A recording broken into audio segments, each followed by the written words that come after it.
All right, we are live now, January 7th, 2026, one day after a very important hoax anniversary, which, by the way, I am going to release another set of PSYOP trading cards once they go back into production, likely later this month, if everything goes according to plan. And I am going to create some cards specifically for hoax anniversaries. So if you don't know, a hoax anniversary refers to an anniversary of a hoax, basically. Like we'd like to honor these things, which I think we probably got the idea from the media because the way that they consistently bring things up again, remind us, oh, by the way, this thing. And, and speaking of reminders, one of the hoax indicators that we frequently note is when the event directly references some other event.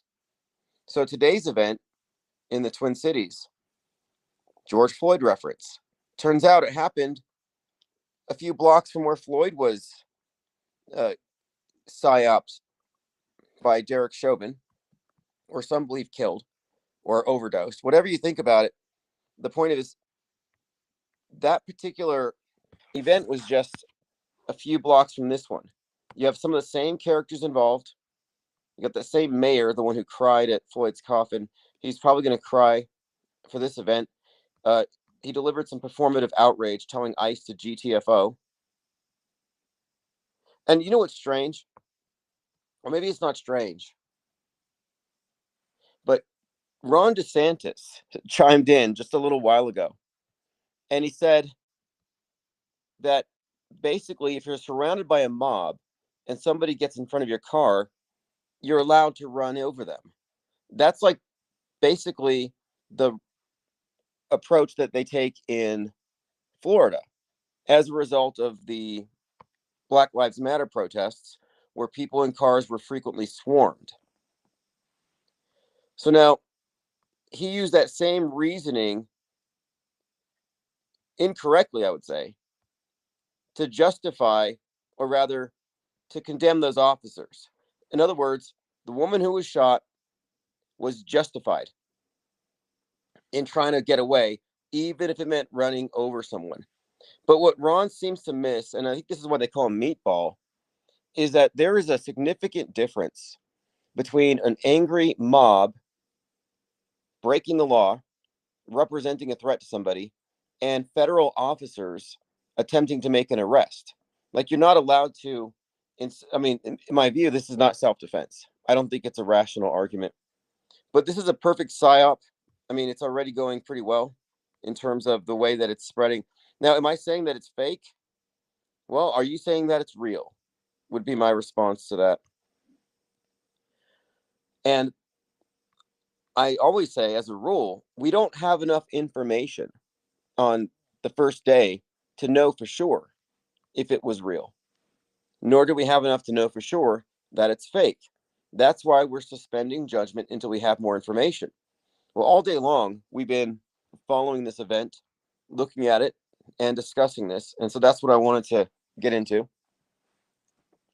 And yesterday, we talked briefly, and I mentioned how significant it might be that Ashley Babbitt, the martyr of J6, and yesterday was the hoax anniversary of that event, the martyr of January 6th, Ashley Babbitt, wrapped in the American flag, was shot in the neck.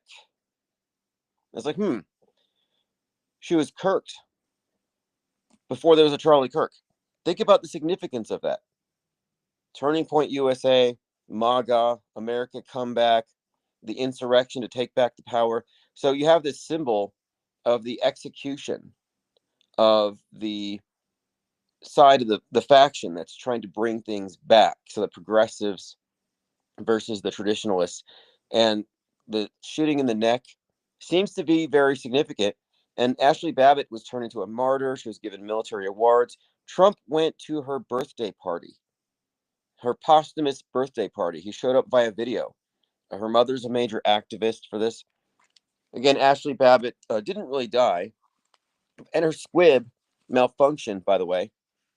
Like, that's something that Charlie's crew got right. Trump's blood was pathetic. Ashley Babbitt's squib failed, and Kirk's went down pretty well. In fact, I think Candace Owens just released another angle. Looks very squibby. Michael Lita says that kicked off all the neck wounds. Yeah, it has to be significant. It's got to be the symbolism of it. And we talked about that, and we'll get deeper into it as we begin our great deconstruction. And we mind map out the different symbols, like the green hair, the green hoodie, the green beret, the Wicked Witch, the green, and how this is all Antifa coded. And today there was, at the scene of the Minneapolis event, there was a green umbrella present. And remember the significance of umbrellas in 2020. Now, this has already been compared to 2020. And all of these fictional events reference one another, which leads me to think this one is fictional. It happened a few blocks down from where George Floyd was kneeled upon for 846. Again, highly significant numbers, not in the sense that the numerologists say, but in the sense that it seems to be some kind of a code, a 9/11 type code, a state of emergency code. That's the time that 9/11 kicked off, the 846 number. But you got another element to it as well. It turns out that the victims, or who's the victim here? The cop, or rather the ICE agent who got nearly ran over, or the aggressor? Because it's all just kind of relative. But apparently her ex died a couple years ago on George Floyd's death day, May 25th. So these are just a couple George Floyd connections, and these have been made overtly. Then you got the same mayor, and as you'll see, we'll go through all of this. So let's see what else we have here. And then this is just a question I'm asking. I'm just putting it out there. Just asking questions. Because, there seems to be a lot of double standards that never really get called out adequately. And her name is Renee Nicole Good. And by the way, this is all interesting because it's about ICE. So this is protesters against ICE. And the significance of ICE, of course, I think in this whole thing has been emphasized in so many ways that this is like part of this buildup. ICE is the designated enemy of the people here. So you see the ICE agents like bullies. They don't let anybody do CPR. But anyway, I was just asking, what if Renee Good worked for United Healthcare? What if she was a CEO? Like the guy that got killed by Luigi. Just because she turns out she's a poet. But if she happened to be a CEO, would all of these peaceful protesters just go home? Or don't you think that would be like something they should check first? Like find out, make sure they're not a CEO. It's like there's no consistency here. But anyway, we're also looking at the couple of other topics that are somewhat related. I finished watching Pluribus, and at the end of Pluribus, the very last two words spoken are atom bomb. And there's an ambulance in the back with a 9/11 on it. And this all takes place in New Mexico. So I thought that's interesting. Atom bomb, New Mexico. It's when the Trinity test happened. And it turns out that recently Trump has been talking about reinstating tests, which haven't been conducted since 1992 or 33 years ago. And if you follow Fallout, you'll know how it's all coded with 33, Vault 33. So there's a lot going on with that. And then there's this hive mind thing, which I think ties in to the protests that are building right now and the mob uprising. And this is because, Pluribus is about a hive mind. The aliens come down and they spray us with chemtrails that put viruses in everybody and turns them into a hive mind. Well, Naked Gun, which I watched a few days ago, in that movie, the weapon that the villain's going to do, it's some kind of and this guy's based on Musk. He's got these electric cars and he assassinates his enemies by taking control of these cars. And apparently he's inserted something into everybody's phones. So it will give the masses mind viruses, which will cause them to start attacking and killing each other. Meanwhile, the elite go into the bunkers. So it really occurred to me, that's Elon Musk. X is the mind virus, and the reversion to this barbaric state where we just, it's all just dog eat dog, and we're competing for basic supplies. We're just at each other's throats, reverting down to that level of kill or be killed. That's kind of what X is supposed to do. That's the whole Civil War theme. So the idea of Elon Musk inciting a civil war and then the elites go into bunkers where they have the best live entertainment, that's a Naked Gun.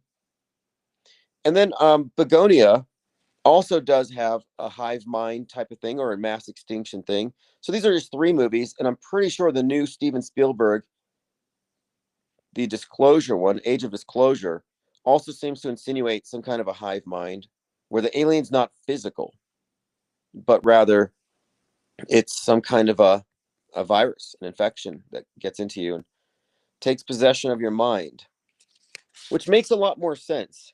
Like the feasibility of organic, biological bodies in craft flying across a vast distance versus some kind of um, possession or something like that, or even viral infection, makes a lot more sense. All right, so we're going to talk about all of these things and more. We're talking about, look, Minneapolis Public Schools announced that they're canceling classes for the remainder of the week. And we were just talking about Kristi Noem dancing to Ice Ice Baby on New Year's.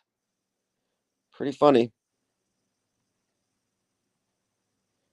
And let's see here. Okay, so this has just been a clown show. Trump is being hilarious with his physical comedy imitating powerlifters or whatever. It's just things are getting very unserious. Like I was like, this is a deeply unserious world. This is definitely a comedy. But now we're going back into seriousness, and the protesters are breaking out. And of course, this is partisan. Trump said that he's concerned about the officer who almost got killed, and that basically he was justified. So this is 100%, just like has been pointed out. It's a setup for another. I guess this would be the winter of love. We had the summer of love. This is the winter of love. Okay, so just the name, Renee Nicole Good, 37, named as Minneapolis woman shot dead by ICE agent as video captures grieving wife at the scene.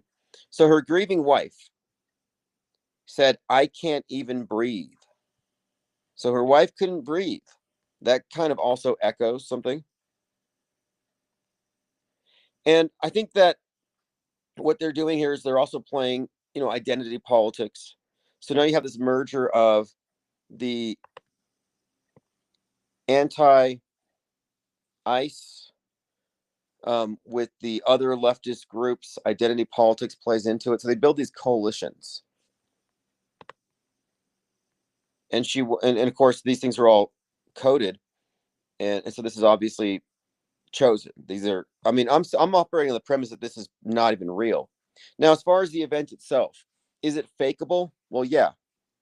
This is basic special effects. We're talking about squibs, a car crashing into the car. It's not beyond the known capabilities of the PSYOP entertainment complex to do this shooting at a truck thing. The Big Enchilada says they're already selling Renee Good merch. Yeah, Renee Nicole Good merch. I saw an ICE shirt and I thought, I'm gonna make a version of that and put it on Amazon. Like, I don't think it's wrong for me to engage in commerce in these Psy wars. Like, am I Psy war profiteering? Well, yeah, but it's for a good cause. And when you sell this type of merch to these people, what are you doing? Well, you're just basically taking the money from people who have demonstrated that they're entirely brainwashed and a threat to society. Because these people are what are the problem. The automatic believers who emotionally react and then immediately want to behave just like in Naked Gun, just like they were going to behave when the mind virus triggered them. We're looking at disease X. We're looking at an engineered event, I think. ICE agent killed, this is from New York, Amsterdam News. ICE agent kills Minneapolis woman near site of George Floyd murder. Mayor calls federal response something. Now, again, that's the mayor who cried at the golden casket at one of the 4 funerals for George Floyd. ICE agent shoots and kills woman in Minneapolis, evoking emotions similar to George Floyd. This is CBS News. And then also, because I was searching, was George Floyd mentioned? MLive.com. ICE agent kills woman a mile from the scene of the George Floyd murder. So it's going to have, it's like the same movie set, but it's going to have that narrative built into it. And then you have this. Minneapolis City Council finalizes George Floyd Square redesign plans. So just today, it was reported that they have announced their plans to redesign the George Floyd Square. And there are going to be actors that are repeating. All right, now let's continue here. I'm going through the Discord first because there's a ton of stuff that have been brought up.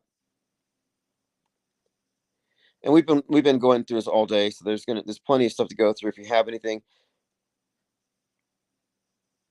And then we had something else. There was the hammer thing.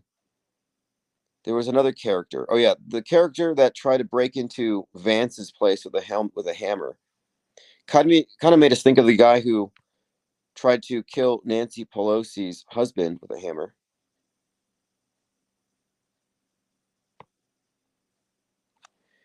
Let me go through your comments here before we get too much further.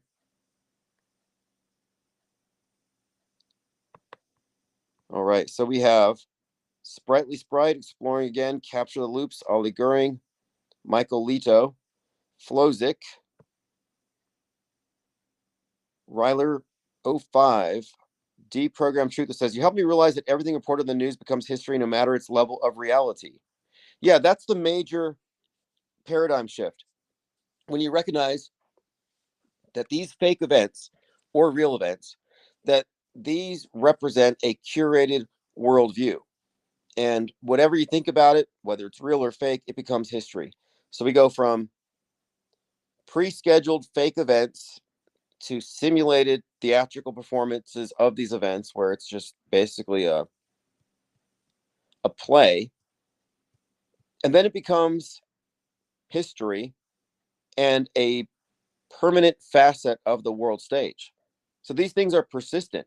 That's why I'm kind of moving away from the word hoax, because a hoax or even psyop, the term has been overused or diluted by the mass media, but we're not talking about singular events or anomalies or force multipliers or PR stunts. We're talking about the creation of simulated historic events of great significance that are baked into our collective worldview, the consensus. These are big lies, but they're permanent. They're like monuments, but they're mental.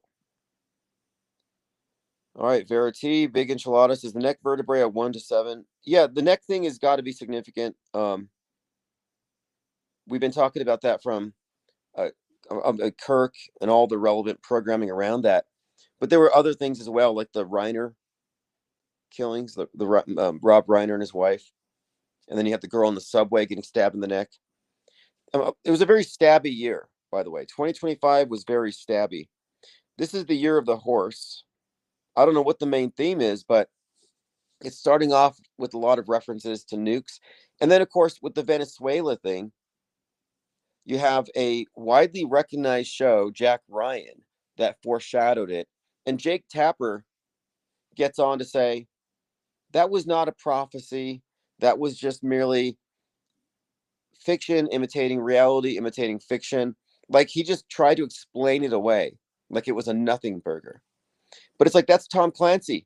Do you know how many times Tom Clancy's books have been represented in psyops from 9/11 and on. I mean, Tom Clancy is basically the Kubrick of thriller fiction when it comes to predictive programming. So the fact that a Tom Clancy book has predicted this arrest of the Venezuelan president, this whole situation, however that I haven't um, watched much Jack Ryan, but I saw that clip and I thought, wow, these metascriptors hit multiple psyops. And that only tells you one thing. It's not like they're given propaganda lines to insert into films 1 minute and the next time they're just guessing it, or they're just lucky and they're just happening to no. We're looking at metascriptors on full display, and Jake Tapper was essentially doing damage control in a sense. Big Enchilada says all these movies and shows are concurrently about the bee symbolism. Yeah, I don't know if you saw Begonia. Begonia is big on the bee symbolism. And what is the bee? The bee represents the hive mind. And all these movies have to do with hive minds, the drones. And of course, there's been a lot of bee stuff. Utah, where Kirk was stung. And then you have the guy that stabbed the girl in the subway.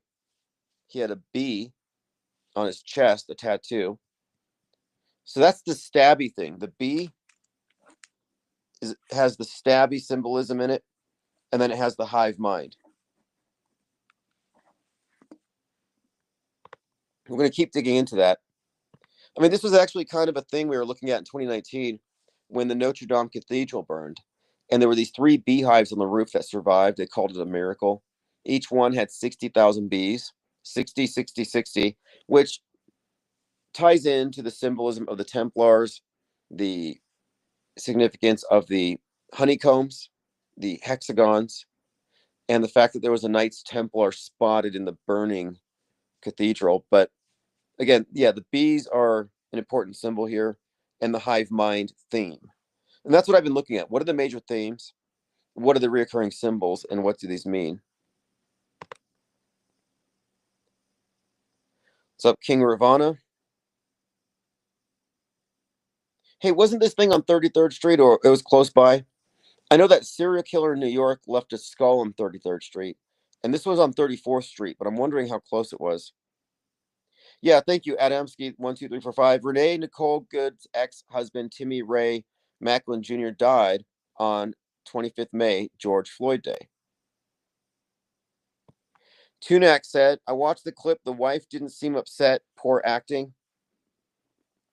Yeah, I got that too. And I'm pretty sure that we have enough here to safely say this has enough hoax indicators. I mean, people say obviously it was staged, it was provoked, it was planned, they wanted this to happen. In fact, I was reading this article by this blog called Mind Wars, where this guy's explaining how he thinks this was essentially like a Reichstag fire, some kind of false flag.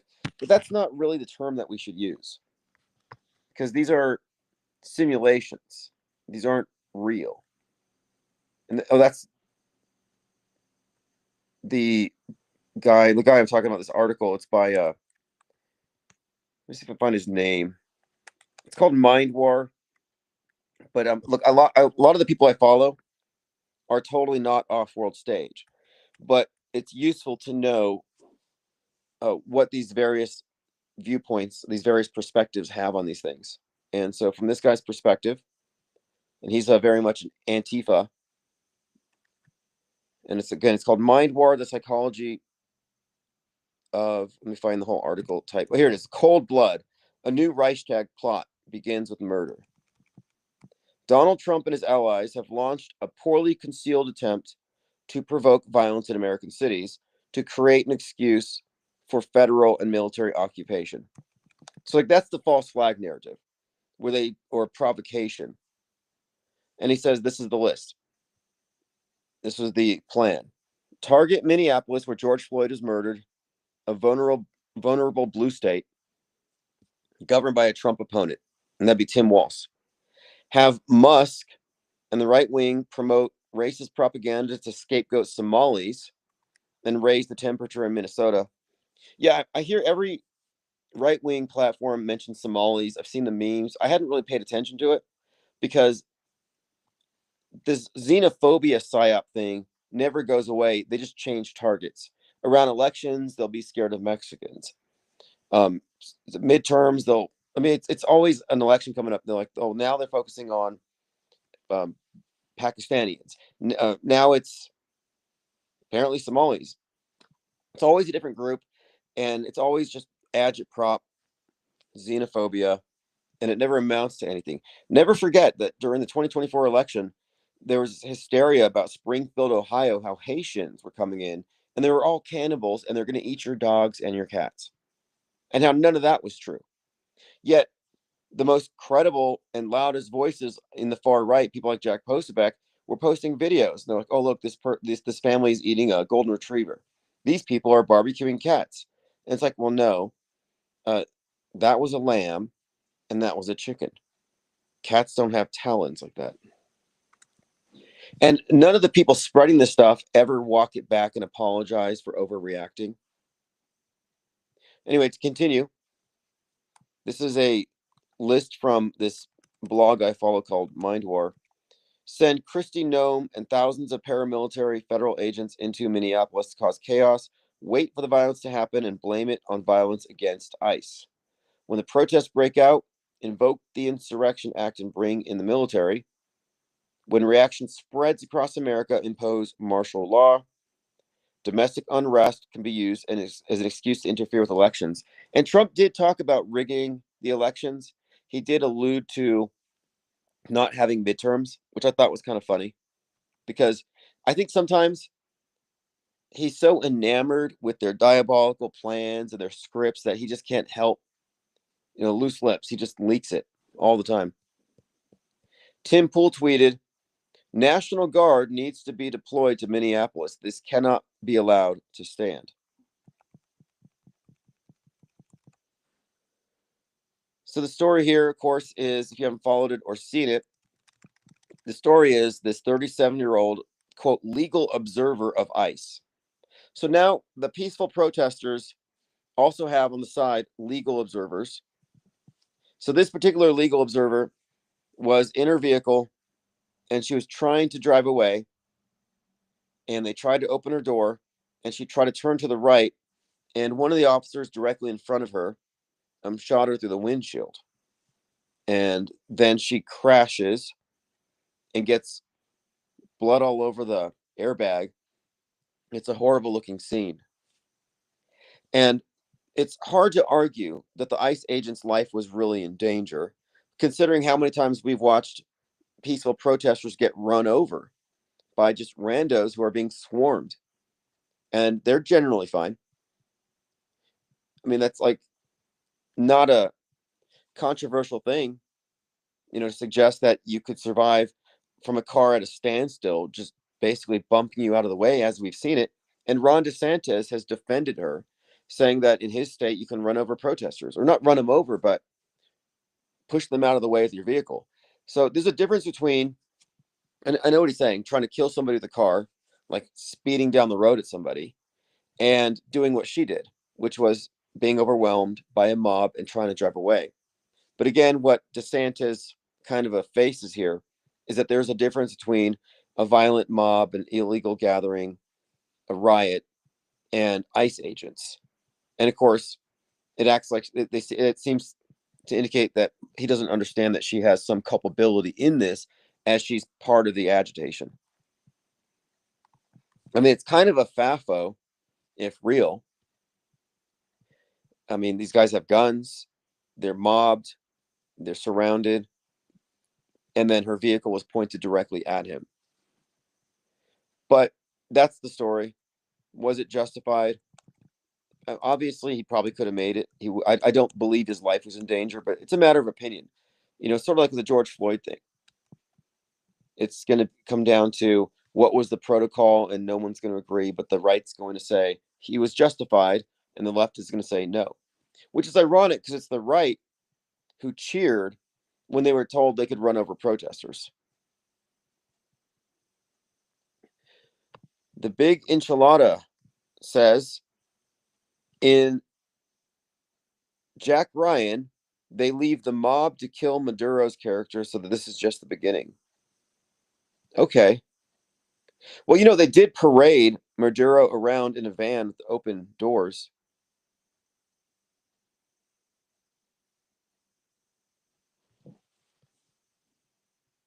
All right, continuing. Now, does anybody here think it's real? Because I'm not closed-minded. I'm open to other interpretations, other takes on it in case we've missed anything. But we're looking at the general atmosphere, the hoax indicators, scripting, ready to go, activism. I mean, obviously, there's a lot of organic activism. People will rise up, people will get mad. I saw some guy screaming in his front yard about how this is why we have a Second Amendment, just suggesting that we need to defend ourselves against the cops. And it's like, don't they understand that this is not like the ICE agent went after her with a gun and she tried to get away? No, this was actually part of a melee. This is part of a conflict, and she was an active participant. And I'm not victim blaming here, but I'm saying this is not the same situation as someone trying to break into your house. It's not like you have to worry about getting killed by an ICE agent. You have to go out of your way to have that happen. Psyop Sidecar says, a year ago, I started getting ads on YouTube about ICE now hiring. It had all the salary and benefits on the ad and will hire just about anyone vibe. It was weird. I thought so too. I got some of those as well. It's like they're hyping up ICE. ICE is this, there's got to be some deeper symbolism to that as well. As here we are in the winter, about to experience the winter of love. ICE is the bad guy.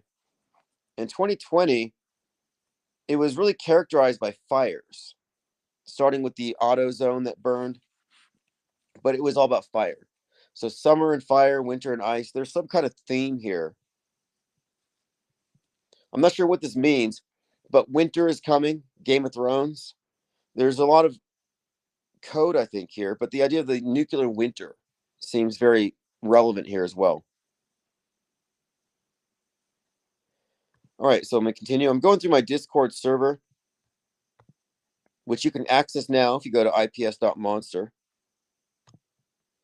And then I'm going to also be going through my Twitter feed. And I was just going through this Antifa kind of take on it. The victim, Renee Good, was picked up by an ambulance 15 minutes after she was shot. Too late to be saved.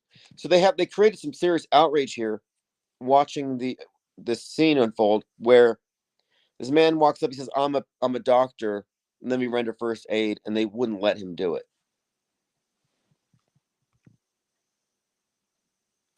So that just looks bad. Now, going on here on this article, this was the result of what the Department of Homeland Security bragged was their largest immigration effort ever. 2,000 federal agents were sent into Minneapolis on J6, the largest deployment of federal agents to a city in American history, larger than the response to Katrina. So that's also highly significant here. And he suggests this was a deliberate provocation, like a false flag. And I'm just saying, no, it's more likely it's a major psyop.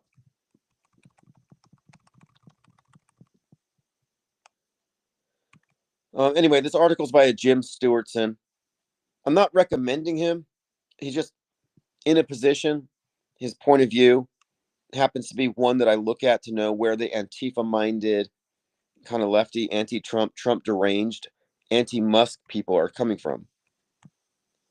And again, this is very intriguing, how this hive mind, the bees, has been this growing theme. And now we have the mobs coming out. So listen to this. Renee Good, and this is still Jim Stewartson, described herself as a poet, writer, and wife and mom. She's now the mother of an orphaned 6-year-old, and she's become a martyr. She was America, shot in broad daylight for exercising her rights. This is not a drill. This is a war. Rip Renee, rip America. So anyway, we were talking about the martyr yesterday, Ashley Babbitt, and now we have a new martyr for the right and for the left. And again, Ashley Babbitt shot in the neck, wrapped in an American flag. That's pretty much, to me, the symbolism in a nutshell. This desperate attempt to take back the country, getting killed in the neck. America Comeback Tour getting shot in the neck. America Comeback Tour, Charlie Kirk gets shot in the neck. But yes, DeSantis comes out defending. That's just bad. That's not going to go over well. It's a bad comparison.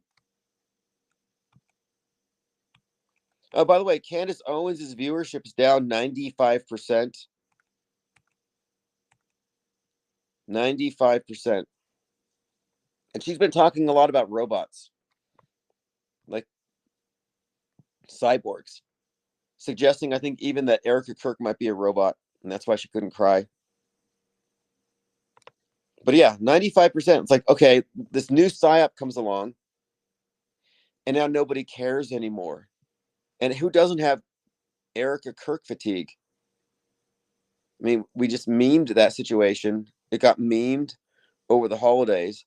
And I thought this has got to be one of the slowest news weeks because people are just doing memes of Erica Kirk and it's just burning out, which is a good thing.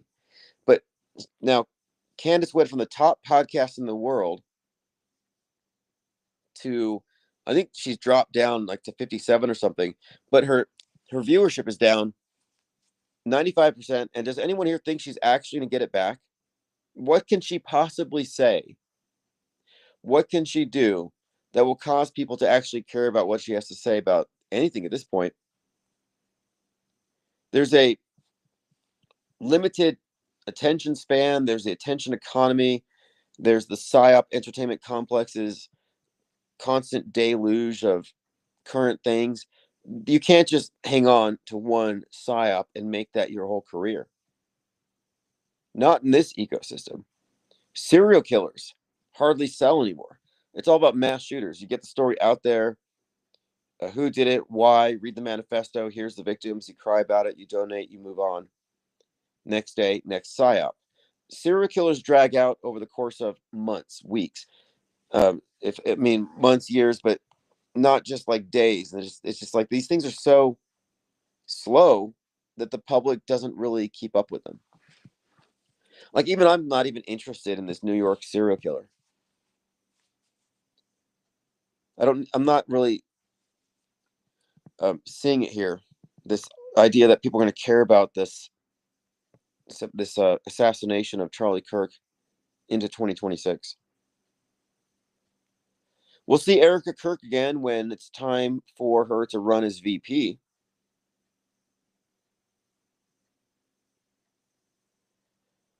All right, let's continue here. PSYOP Sidecar says, I've never seen Richard Hall until recently. Someone began reposting old shows of his.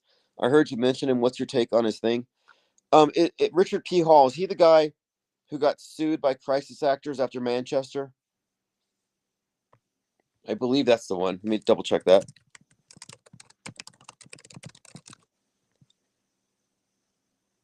Okay, yeah. And he was ordered to pay £45,000. Okay, now here's my take on him. Good take on his analysis of the fakery and stating the obvious and standing up to the media and calling the actors out as such. However, I would suggest that he's an operative and a limited hangout. He's doing a limited hangout situation where he's leaking what's allowed to be leaked, drawing attention to what they can control, so that therefore the media can interpret it in a way that suits them and makes the conspiracy theorists look bad. And we had someone like this in America. His name was Sidethorn Journalist, where Sidethorn Journalist and Conspiracy Grandma went to 33 different school shooting sites and offered $100,000 for proof of anybody actually having been killed. Well, no one was able to prove anything, and no one got the $100,000. But at some point, he went too far. He was outside of some school calling people crisis actors and he and his wife got arrested because he had a gun on him. So he had gun charges. She got sent to an asylum. So they broke that up. But I notice here, same with Alex Jones. The media will focus on certain conspiracy theorists who target the crisis actors. So anybody who targets the crisis actors is very questionable because it's easy to do, and the media makes you look like a villain. Nobody understands why you would go after the victims and re-victimize them. So you lose the moral high ground, and then your evidence is mostly subjective. Like, this person looks like they're not being serious. This person is lying. I can tell because they're smiling. Well, look, there are a lot of people calling Erica Kirk a crisis actor, and yet the mainstream isn't going to go any deeper than that. It just makes you look bad. It makes you look insensitive. Widow shaming is a term I heard. Now, my issue with it is this: it doesn't go anywhere. Calling out the crisis actors doesn't go anywhere. Alex Jones has ruined that one. He's contaminated that particular punch bowl by design. So what is lacking here, and the reason why I don't think these individuals are legit, is they're not asking, well, who wrote their scripts? If this person's an actor, then what else can we infer? If this person's an actor, then there was a script. If there's a script, there's a script writer, there's a director, there's a cast, there's a crew, there's an interlocking network of agencies that would necessarily have been behind this. So you're looking at the tip of the iceberg, and they're ignoring the iceberg. And I'm saying this is by design because the media can control the narrative around the tip of the iceberg. They cannot control the narrative if you unveil the whole damn enchilada.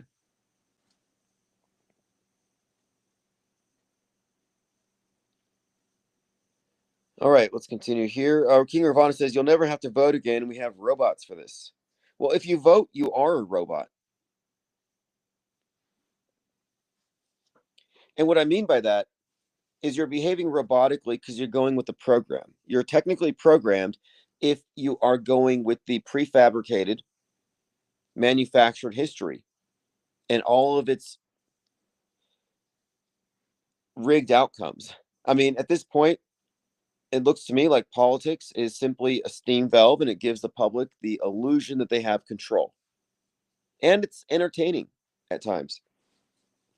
But it's just a big loosh harvest. It's something to take your attention, your money, your focus, and to maintain the triangulation between the two factions. The idea that voting can solve any problems is just naive, and you would have to be an NPC or a robot to go with that. And I saw this robot in a convenience store. I think this was in China, where you go, you order, you scan I guess you scan your Cash App or something, and the robot will grab you a soft drink and hand it to you. And a lot of people are immediately calling this, oh, this is dystopia. This is hell. It's like, really? If I have some robot that makes my Taco Bell burrito, I'm going to feel more confident in it, at least being sterile, than if it were made by some minimum wage person who doesn't care, who might actually be consciously sabotaging their work or might be checking their phone in between folding tacos. And how often do they wash their phones? You know, that's actually a problem. I know of a very specific, I'm not going to say it, but I know of a specific restaurant where all the employees do, all of them, they're all in the back playing with Snapchat filters, making memes of each other, hands on their phones while they're working. Meanwhile, they're serving thousands of dollars worth of food every hour. I'm like, okay, I'm not going there anymore. So yeah, please replace them with robots. Robots won't be touching unsanitary smartphones.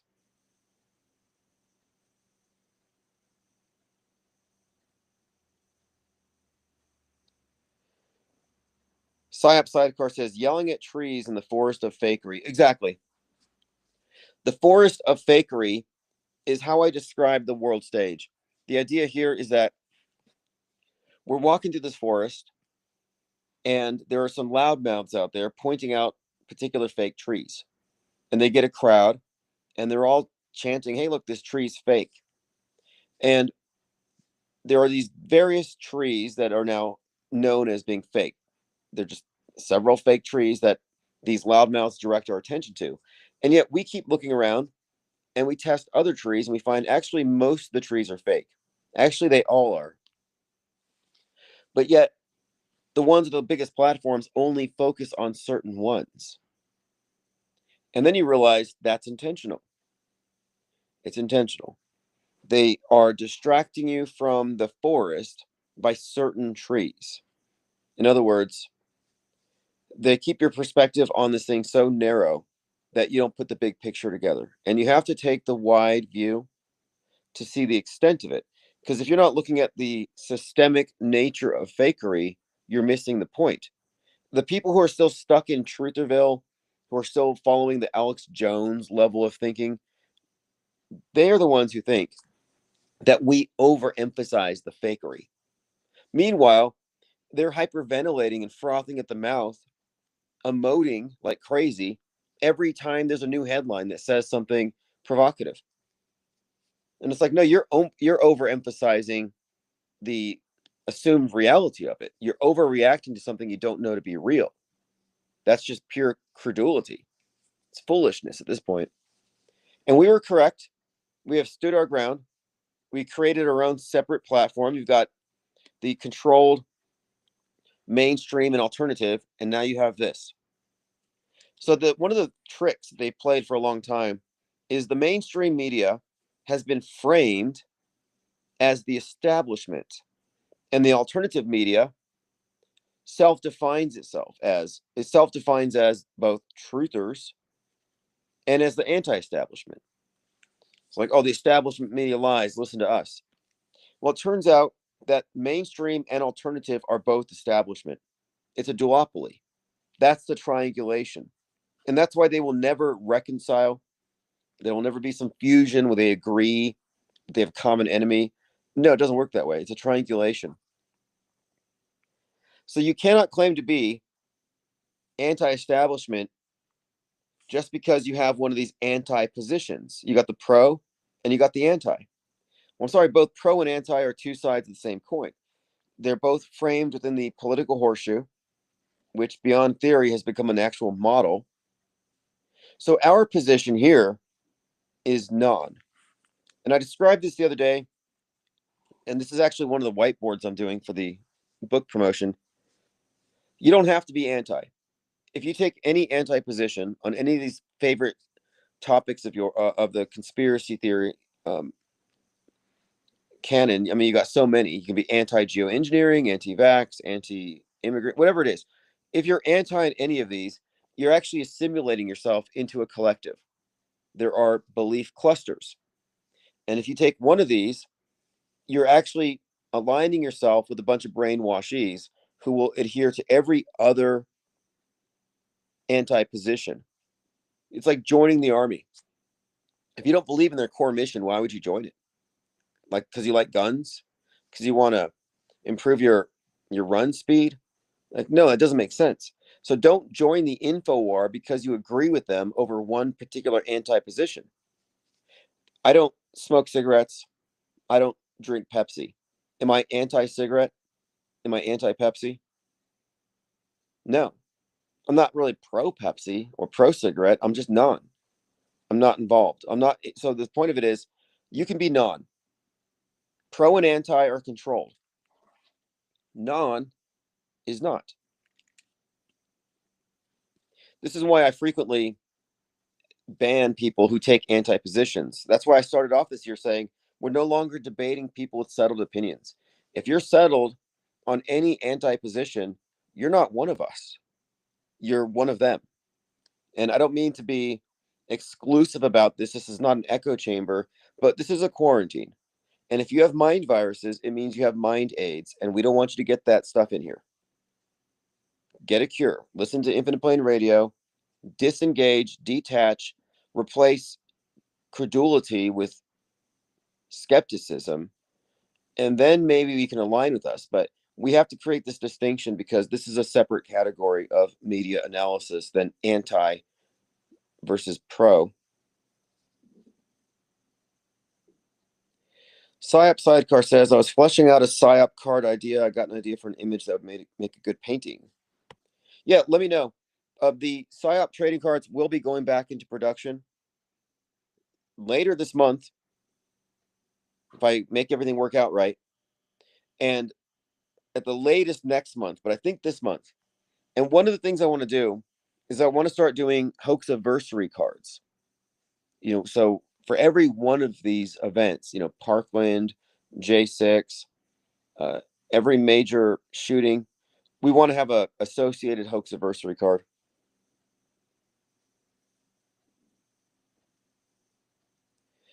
Kaido Smokamir says, yeah, I'm guilty of being anti-vax and anti-Israel. Good advice. Yeah, and I get that. But the only reason why we end up in these positions are you're going in the right direction. You know not to trust what's coming from the mainstream. And they know, as in not they, but the triangulator, Big Brother knows that not everyone is going to lockstep, go with the flow, go with the mainstream. So they account for it. And they essentially conscript you into their army, which they control.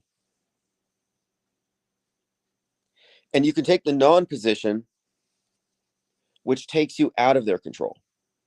And you may still be opposed to something, but you don't have to align with the group.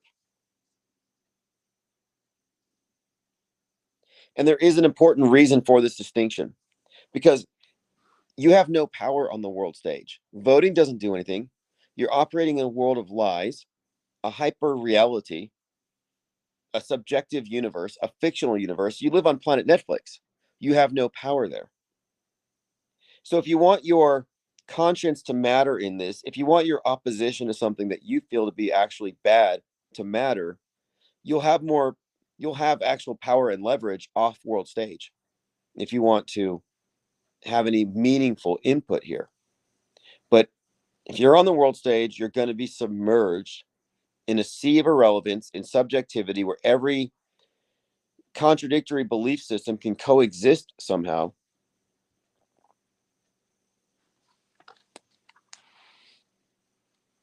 And you're automatically going to be drowned out behind platformed, promoted shills and agents, misleaders.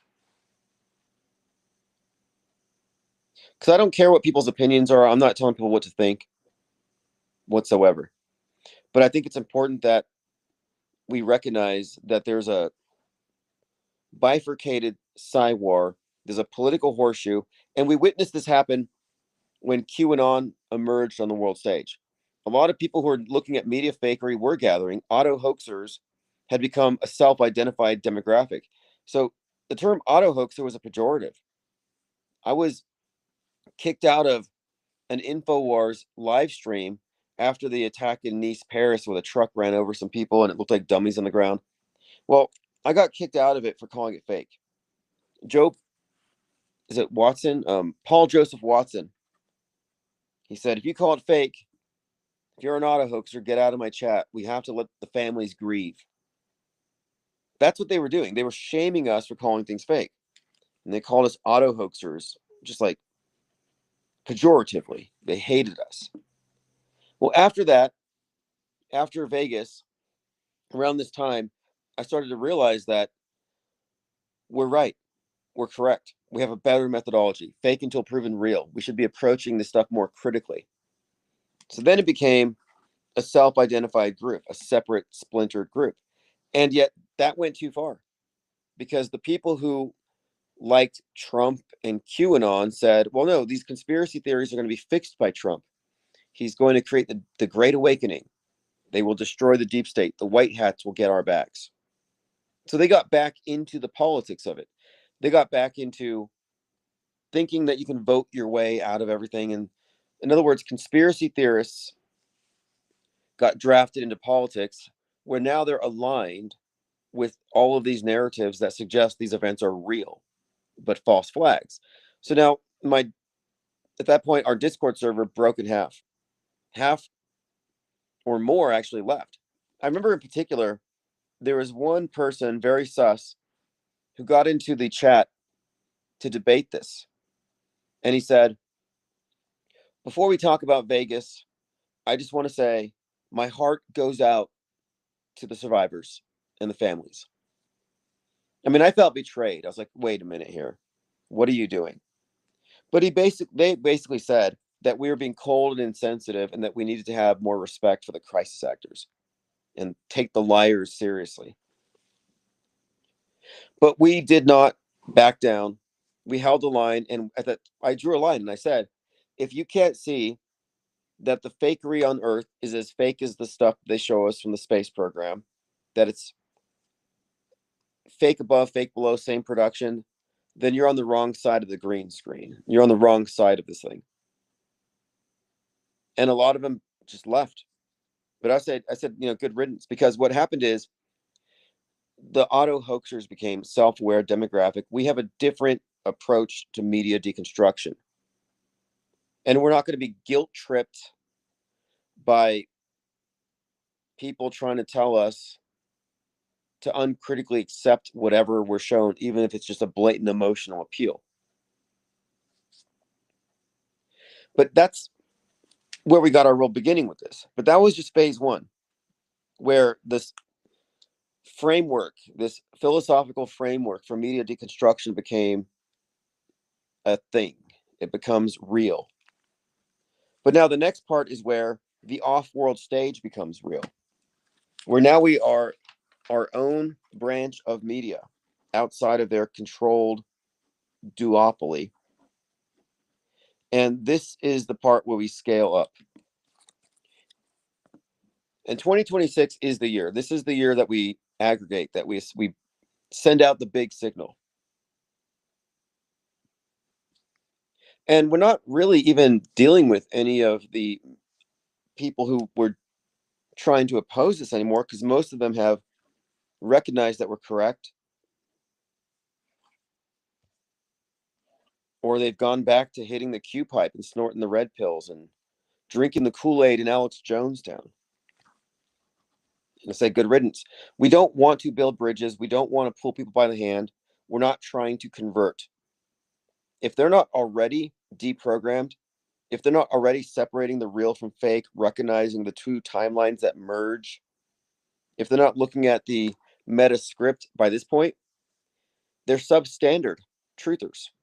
They're substandard seekers. They're not that curious. They're not skeptical enough. So what we want to do instead is define this by the differences, expose that chasm, burn the bridges, and maintain the purity of this think tank's approach. We're not going to be contaminated by any of these individuals who are clinging to guardrails. And there are a lot of people who are still stuck behind the bloody guardrail. I think we purged the simulation theorists. There were a lot of simulation people who are just blatantly confused. I mean, seriously, out of touch with reality, because every time they would see evidences of pre-scripted events, instead of saying, oh, this thing was planned in advance, they would say, oh, we must live in a video game. We must be a simulation. I'm like, no, it's planned in advance. It's like not that complicated. Violet Pangon, good point. Portland Avenue, like Portland, Oregon, 33rd and Statehood. Yeah, I saw Portland, and I saw that witness who was kind of portly. She looked like a Portland. It looked like someone from Portlandia. She had like this knit cap on. It looked snowy out. It looked very cold. It looked like Portland to me at first. Then I saw, no, it's Portland Avenue.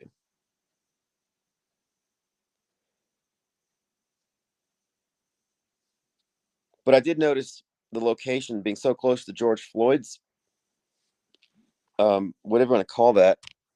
You see how they control these things? The right will say he overdosed. The left will say he was asphyxiated. Neither will say he didn't die. Kind of like Charlie Kirk. The mainstream will say Antifa got him.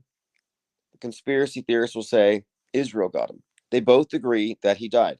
And again, Charlie Kirk, George Floyd, same birthday. And then this latest martyr, her husband, or ex-husband, or husband, whatever it was, his death day was George Floyd's death day. All right, let's continue. Going to go through my Twitter feed. Yeah, Candace Owens down 95%. Looking forward to not having to address that ever again. Leftist calls on Minneapolis residents to take up arms against law enforcement. We're going to tear this MF up. It's like, you first. What's with these provocateurs? And just for clarification, another George Floyd connection to Renee Nicole Good, her ex-husband. Okay, that's who it is. Her ex-husband did die on May 25th, 2023. Protests in New York City for Renee Good, leaving flowers. So that didn't take very long. And Tim Walz has been calling for people to go out and protest. And I was already seeing protests here over Venezuela. Huge protests in Minnesota against ICE shooting. And I do see what looked, I mean, what are they holding? Are those torches? I just see lights everywhere. Kristi Noem says people need to stop using their vehicles as weapons. It's clear that it's being coordinated. People are being trained. See, this is where I disagree. I don't think that the vehicle was being used as a weapon. I think that she was escaping, just like you're allowed to do in Florida if a mob attacks. That's way different than trying to run someone down. Walz urges Americans to take to the streets. He says, if you're in Portland or if you're in Chicago, wherever you are next, stand against this. So again, he's calling out to LA, Chicago, Portlandia. Meanwhile, Secretary Noem says, I'm asking the DOJ to prosecute this as domestic terrorism. So she wants to prosecute the mob, the anti-ICE, as terrorists. Apple Lamps posted this back in September. This is a Twitter feed I follow. Very prescient. He says, Democrats label law enforcement and the Trump admin terrorists and the Gestapo. This rhetoric ignites protests. Then the inevitable tragedy will occur, and the leftists will get seriously hurt or lose their life. They will seize this moment, create mass hysteria, and promote extremely violent and destructive protests around the country, which they will blame on Trump just for enforcing immigration laws. This is a cynical and dangerous game where our law enforcement and their voters are pawns, and the media is a willing accomplice in the selling of a pre-planned narrative. See, even if this thing was real, you could still see the point here. The pre-planned narrative, the setup, the provocation. But again, that's the false flag level of thinking. If it has all the hallmarks of a false flag, staged, provoked, if it looks like a quote false flag, it's a hoax. There are no false flags. There are simulated events. And if it looks like a false flag, you're looking at the hallmarks of hoaxery, not false flaggery, two different things. I mean, there's a possibility that this could just be a very convenient death that they're just seizing upon. But looking at the cast of characters that are involved in this, looking at the rhetoric and the rollout of this thing, no, I'm pretty sure this is as fake as George Floyd's death. And his wife crying, the wife of Nicole Good crying, I can't breathe. And she said, yeah, I can't breathe right now. Again, less than barely half a mile away. Okay, continuing protests building. Tim Walz is threatening to mobilize the Minnesota National Guard to keep the federal government out. Civil War style rhetoric. Now, I have to add something here. I have to correct myself on something, or I guess add on to this thread. We've been talking about the predictive programming for Donald Trump getting shot at but not dying is like this reoccurring theme. We have many examples of a Trump counterpart in fiction surviving an assassination attempt. So I pointed out that he doesn't really die. Like in any of these events, in any of these scenarios, like Homelander or the Marshall character in Mickey 17, or in the Captain America. We have so many, or Machete. We have so many examples where there's a Trump-esque character getting shot at and surviving. So I said, there's really no basis, predictive programming wise, for him getting actually taken out. But then I have to add on to that Civil War. The movie Civil War does in fact have that. Civil War does have a Trump-esque character in the White House, and the whole movie is about not only taking him out, but getting it done on camera and having it done at the hands of a black female shooter who's a soldier, I think. So the optics of it were very important. Again, that was the movie Civil War, directed by the guy who wrote 28 Days Later. Yeah, exactly. Copacetic, just in time for an election year. And Trump had just been talking about rigging the election. This is actually interesting. I saw this headline. It said, Trump considers the nuclear option. Like, what is that? And this had to do with perhaps canceling midterms. And then he did throw in some jokes suggesting that, look, Dictator Trump, Daily Beast, Dictator Trump floats idea of canceling the midterm elections. Trump stuns, this is from Raw Story, Trump stuns as he floats nuclear option on midterms. So there you have nuke, midterms, suspending elections. Kind of reminds me of Batman, where Gotham goes underwater on November the 6th and the polls get flooded. They shut down the elections. And that was during the midterms 2022, when the GOP slogan was flood the polls. Ooh, good comment here from Psyop Sidecar. Everyone on the right is watching Minnesota because of Nick Shirley.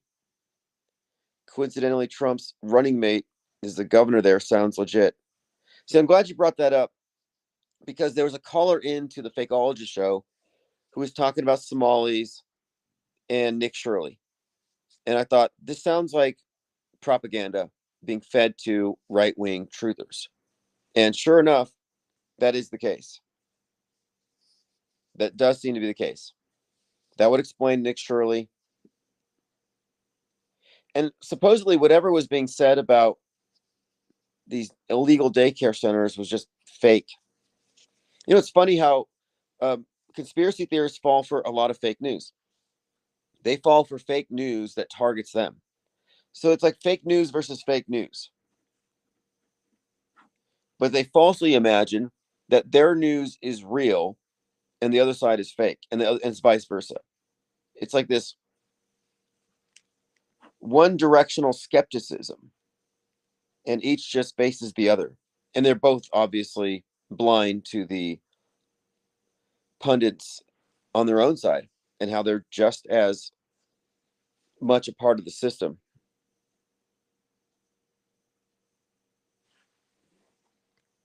All right, continuing here.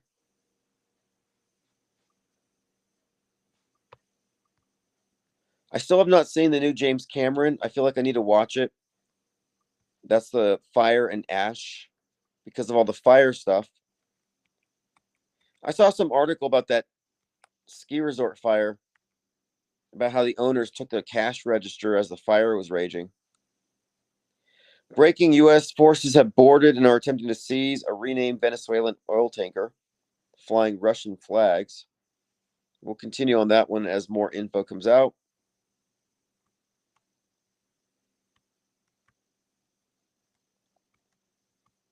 Again, I'm going through my Twitter feed. It's IPS Think Tank. So the Daily Wire still owns the Candace Owens podcast Twitter feed from before they fired her. And now they're uploading a lot of videos trolling Candace Owens. So like that's done. That psyop's done, and now she's being phased out. And she is starting to look crazy. Like her script writers aren't giving her good content anymore. So she's kind of floundering. Let's continue here. I want to stay on topic. So I'm going through anything related to this particular event. By the way, subscribe to the Substack, ips.monster, because you get the video archives and you get a transcript with the synopsis. And the transcripts will include quotes, list of topics, and clickable links. Oh yeah, good call. Violet Pengon. Yes, Biff Tannen does die. He does. That is a thing. Charming Anarchist says bifurcated psyop push. Oh, no. Sorry, 2 comments here. Athens and Berlin blackouts coming to theater near everybody. So there were blackouts in San Francisco around New Year's. There were blackouts in Moscow. And blackouts are a part of the theme as well. At the end of Wicked, the Emerald City gets blacked out by an EMP that the witch sends. And the significance of the witch in this is that the movie is very Antifa coded. And she's got the green symbolism, which also reflects in Luigi, in the Joker, the green hair. So there's a lot of this class warfare built into it.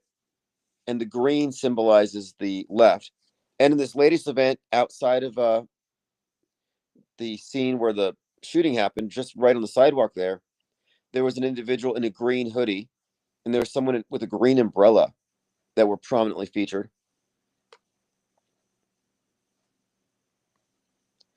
Psyop Sidecar says, bummer about Candace exiting. I was hoping to hear from Witsit on her channel eventually.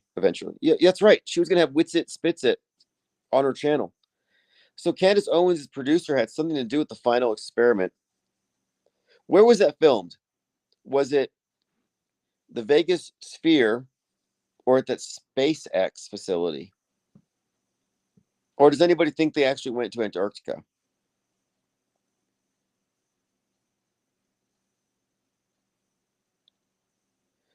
Let's see. Violet Penguin mentions Koopa. Yeah, that's right. Donald Trump's represented by Koopa, King Koopa in the Super Mario Brothers, played by Dennis Hopper, who died on May 29th, which is JFK's birthday.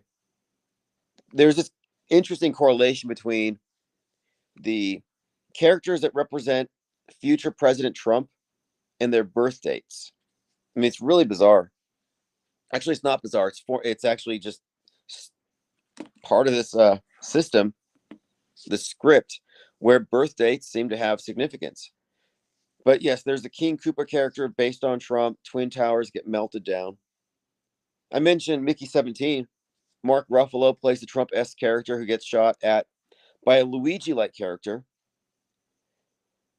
who, of course, this representation of Luigi existed before Luigi actually existed. But the Trump character is played by Mark Ruffalo. And the assassination attempt fails. The bullet grazes his cheek, leaving blood on his cheek. And then he poses for the camera. Well, Mark Ruffalo's birthday is JFK's death day. And then you have the Harrison Ford playing the president who becomes the Red Hulk, which makes me think MAGA. He's at the podium. He gets shot at, survives. Well, that was a trailer that had to be changed because it was released the day before Butler. So Marvel changed it. But anyway, Harrison Ford's birthday is 7/13, which is, of course, the day of Trump's shooting. So Harrison Ford, Mark Ruffalo, Dennis Hopper, these are just 3. There's more that we can refer to here, but these are just 3 examples of where these are fictional characters who represent Trump surviving an assassination attempt, representing Trump and having a birthday connected to the shooting date of a president or birth date of a president who was assassinated. Just patterns.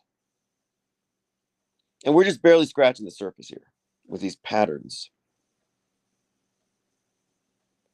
Violet Pengon says he said that the midterm thing, I think, to prevent impeachment. Right. Level Heading says Wicked Ozempic Olympics.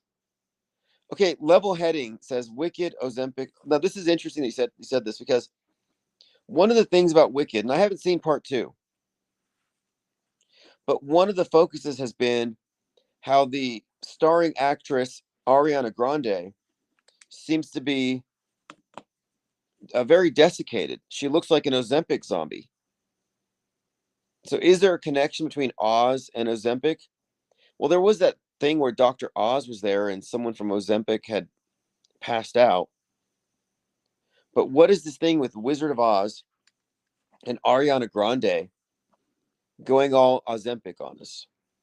And I'm not saying she's on that. I mean, I don't know what she's on. I think she's being vampirized, to be quite honest, by her co-star, who happens to have Elvis's birthday, which is also interesting. You know, her co-star who played Jesus in Jesus Christ Superstar, in addition to being the Wicked Witch. Charming Anarchist says the final experiment is a clever IQ test. Right, because there are no final experiments. Science is never settled. New information can always be introduced. Dr. Oz's birthday is 6/11, which is interesting considering the 6/11 connections that we've been making and talking about as it relates to Seattle, which is also the Emerald City.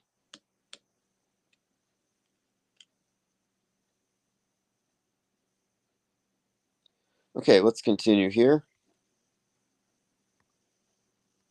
I'm going through the Discord server.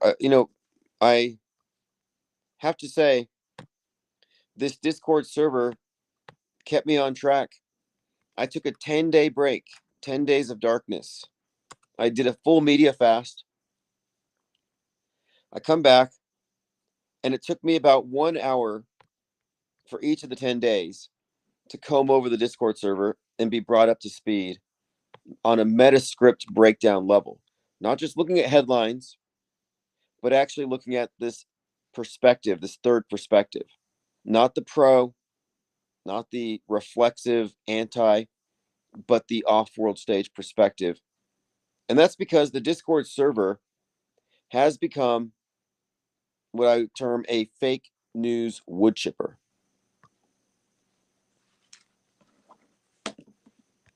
So I'll be going through the Discord server here in just a moment. I want to go through the rest of my Twitter feed.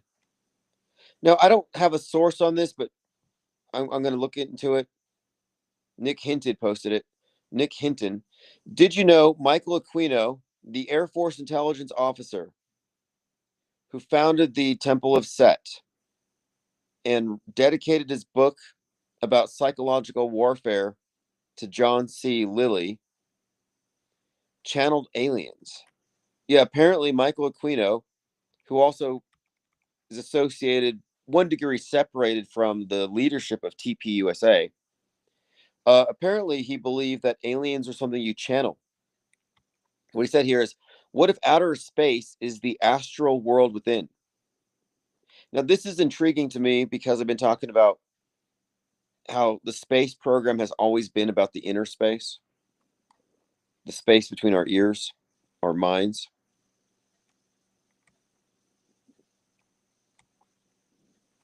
Okay, now let's get into the Discord server.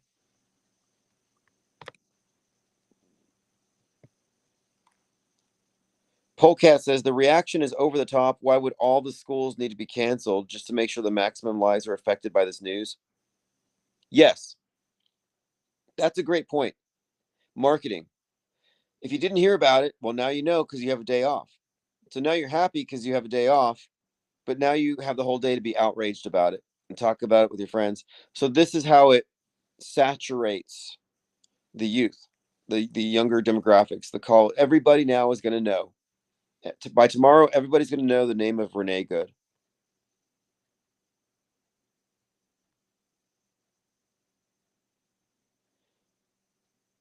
Let's see what we have here. That's CBS Minnesota.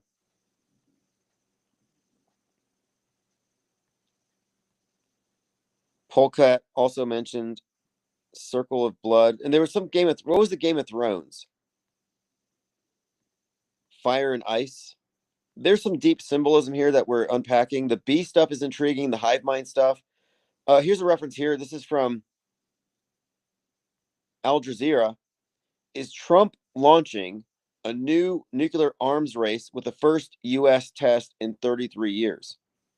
Now, I mentioned before the significance of Godzilla and Godzilla being a metaphor for the nuke, and also how Godzilla movie, the Godzilla versus Hong Kong, these all contain these themes, like the new empire or Frozen Empire, Frozen EMP, as in nuclear winter.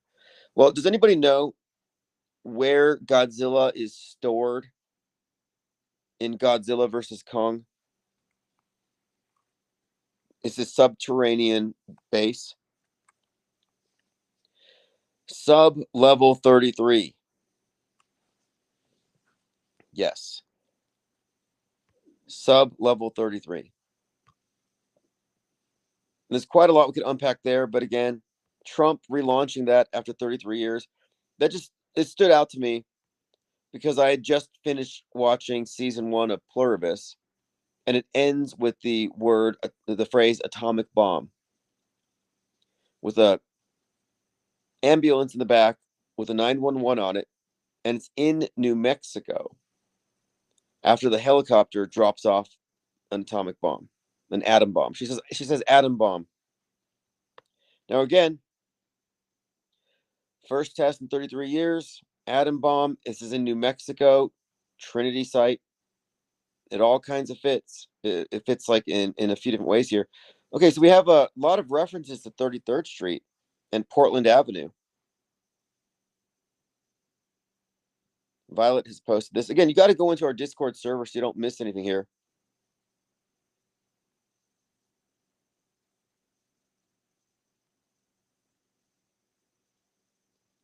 There's quite a lot. Witness to the ICE incident says she was the main car leading the protest. So we're talking about this anti-ICE protest that was pre-organized, that was already in progress when this thing happened. There's less of a reason to think this is real and organic, considering that the so-called victim was the main car leading the protest. The witness said, quote, "She was very successful in what she set to do. That was her goal." So I was looking at the gruesome image of the airbag and the hole in the window, and look, it looks real, but so does Charlie Kirk's death. And maybe my pareidolia was kicking in, but I was looking at the bloody airbag, and it looks like the side profile of a grinning face. It's I can't tell who it is. I mean, you have to see it for yourself. But the bloody airbag does look like some kind of a grinning face. I don't think it's Trump. I don't know. See what you think. I'm just looking at the color of it and trying to think, does that look right? It kind of looks overdone. Now I want to say, if this is fake, which I'm leaning towards it being fake. If this is fake, bravo to the PSYOP Entertainment Complex in terms of special effects, live action. This is good. I mean, it went off without a hitch, and I think we're gonna find more as we look at this frame by frame to substantiate the claim that this could be totally fake and staged, and that it could have been squibbed. Again, if you say it's real, I would always ask, what is your evidence? But she gets shot in the face, and then she gets into a wreck, and then the airbag gets bloodied up. And I'm just saying, looks like squibs all the way down. Breaking: Israeli Prime Minister Netanyahu has informed cabinet ministers that Israel received the green light from President Trump to begin launching large-scale airstrikes on Lebanon. And then Kim.com said, we're potentially hours away from Netanyahu using nukes against Iran. Now, these alarmists believe in this stuff. Now, one of our hoax indicators is deviation from standard protocol. I would like to know if any other police officer or ICE agent or somebody doing crowd control, if anyone would agree with this guy's actions.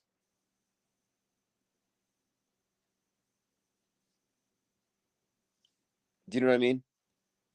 Like, could you defend this? Because a lot of people are, but it's not like he was in the middle of the hood where he could get run over. He had positioned himself in front of it. So she's dealing with the guy trying to open the door, and then he kind of puts himself in the path of the vehicle, even though she's turning the wheel. So he shoots through the glass and fires a few more rounds as she's driving past. To me, it looks like a scene from an action movie. I don't think it's outside the realm of fakeability whatsoever. Ooh, good call, copacetic. The Battle of the Gullet, Game of Thrones, is the next episode, season 3, episode 1. The gullet, of course, the neck.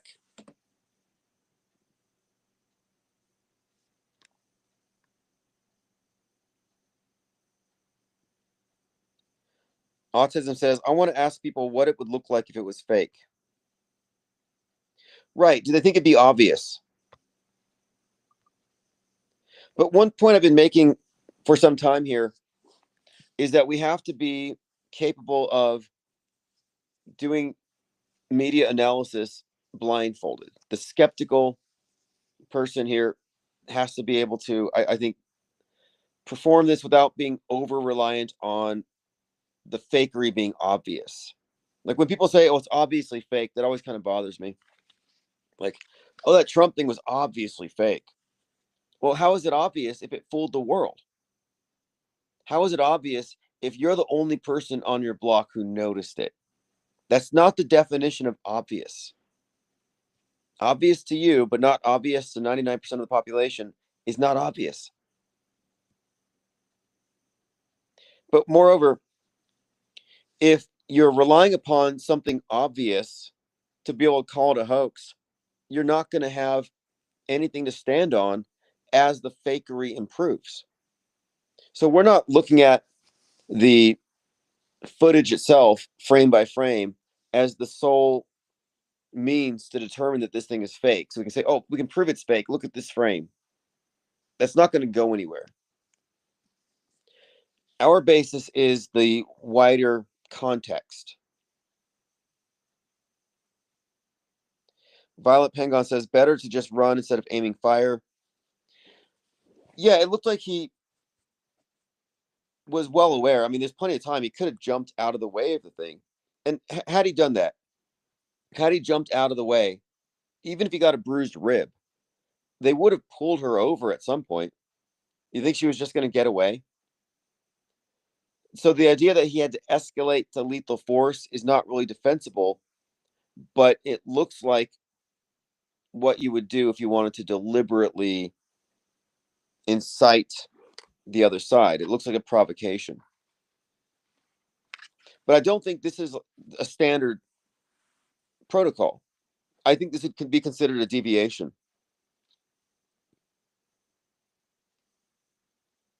Was this lady from that neighborhood? No.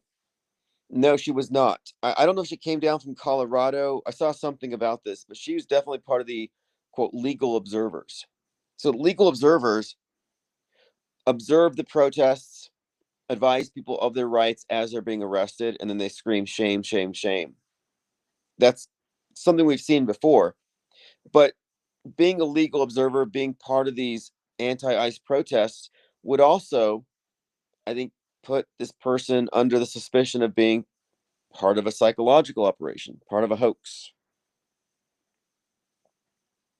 But yeah, I don't think that it was a reasonable thing to pull the gun out and shoot point blank like that.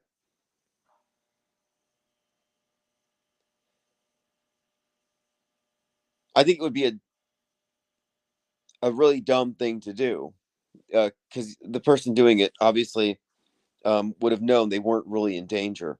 I mean, I don't know. The optics of it just look bad, but I think they look bad by design. Kind of like the optics around Erica Kirk, where they design these things to look bad and to polarize people.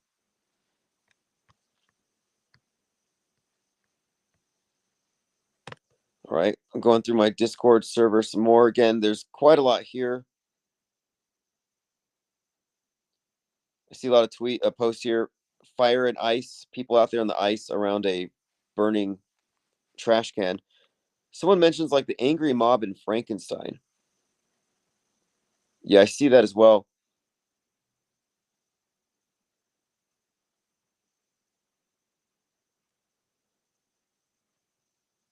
Okay, we're going on up to 5:30 p.m. I'm still scrolling back.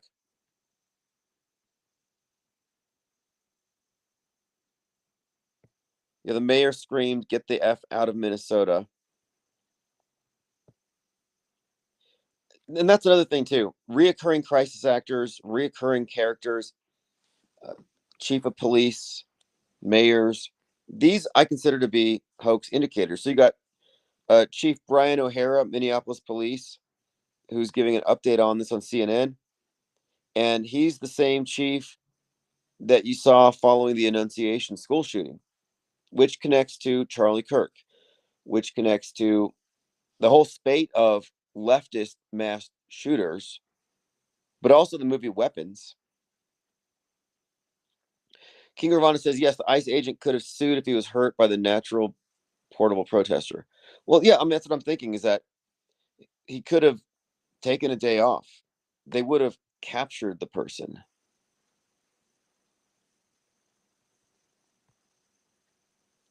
Here it is.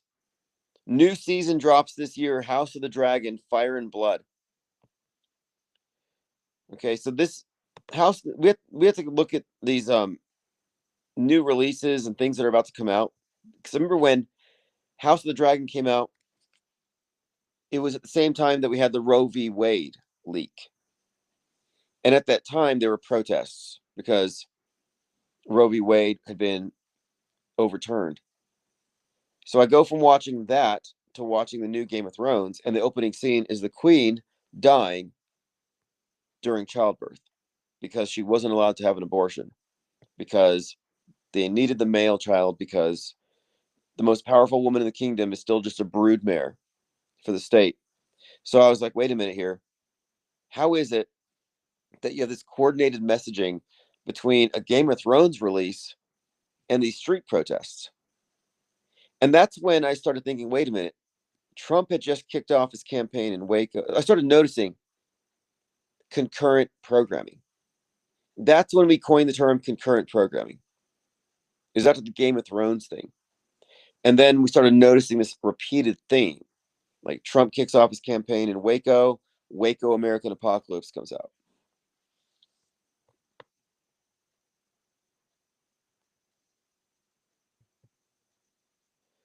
Breaking, the wife of Renee Good appears to be outside the vehicle wearing a flannel shirt, recording officers.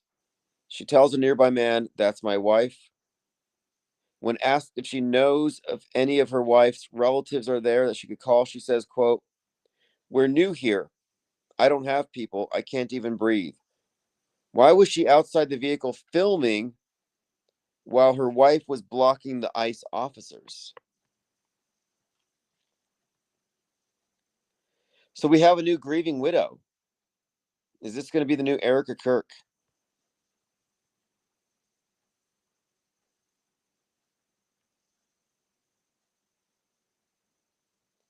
Again, I asked this question earlier. What if Renee had been a CEO?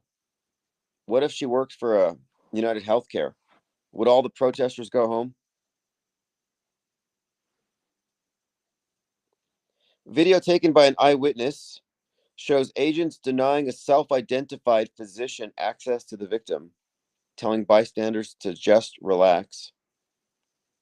Again, this is really chock full of outrage.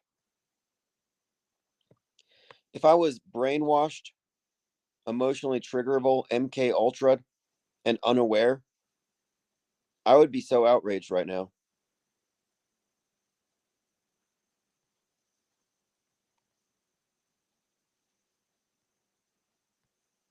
Authorities are investigating the fatal shooting of a woman by federal immigration agents. Okay, so that's USA Today.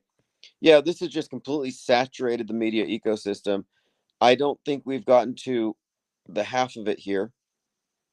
I'm still combing through the notes. Lickety Split asked, "Is this it? Civil war begins?" Psyopsical says they want one to break out so bad.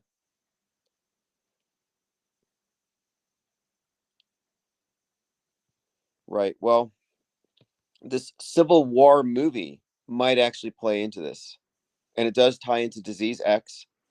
So let's just connect these things really quick. The Civil War movie has the subtext of the mind virus, the Disease X, that makes you violent. The same thing you saw in 28 Days Later, which was written by the guy who directed Civil War. So we have that element, the hive mind, the violent mind virus. The movie Naked Gun, the Musk-like character has a plan to unleash a mind virus that will cause everyone to go to war, while the elite go into the bunkers. The movie Pluribus, hive mind, atom bomb at the end. It's a series, actually, the season 1. And then we have, there was another movie someone said I needed to watch. Oh, yeah, Paradise, where the elite go into the bunkers. But the hive mind thing has been a recurring theme. And then the bees. Violet Pengon says the World Trade Center bombing, 33 years old. Good call.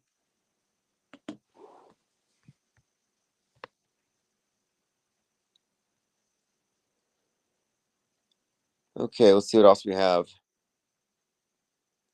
So schools canceled in Minneapolis. That again, it's going to exacerbate the awareness, the intensity of this thing, as they'll have nothing to do but scroll on Twitter about this. Good news is this is putting Candace Owens out of a job. We've got a new martyr story, both a martyr and then we have a new widow,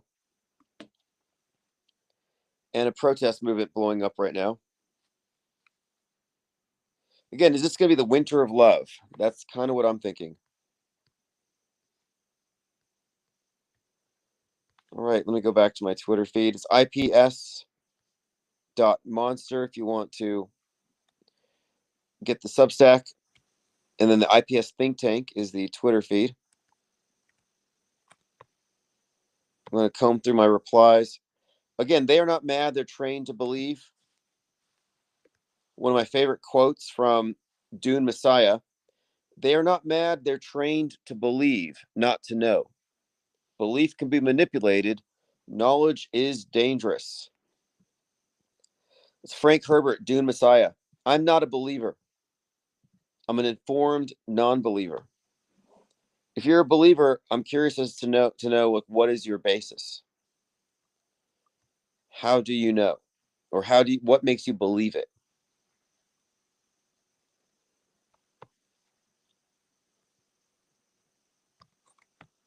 I can't wait to see the fallout for Ron DeSantis saying that she was justified. Saib Sidecar says Nick Shirley's a prophet. His vision was no children at school. No, school is. I haven't followed Nick Shirley, but a lot of people were mentioning him, and now looking at it, it looks like he's an agent provocateur. Someone drawing attention to something.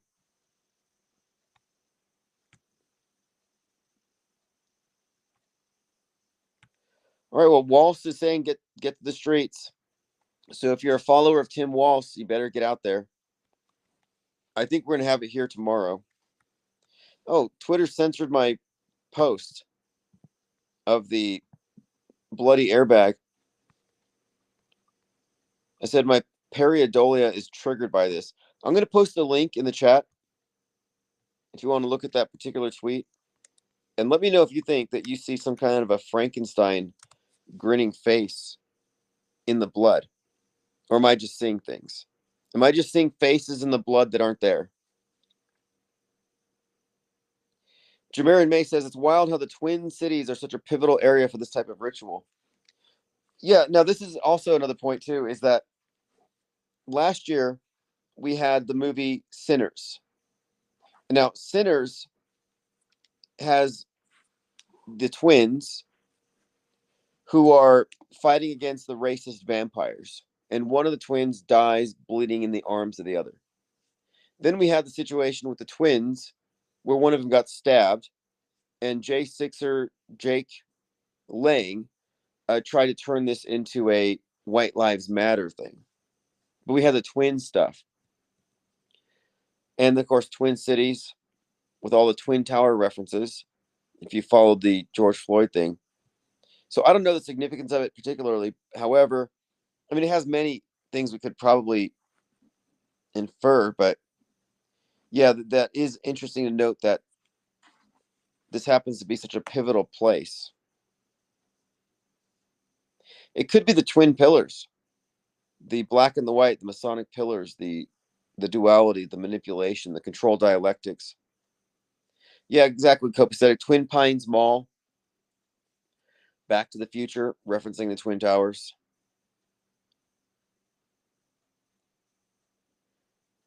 Nick Reiner was actually put in the Twin Towers prison.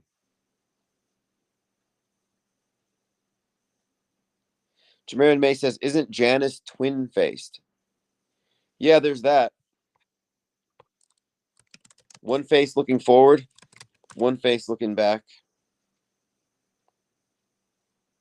The god of entrances, thresholds, transitions, marking the new year.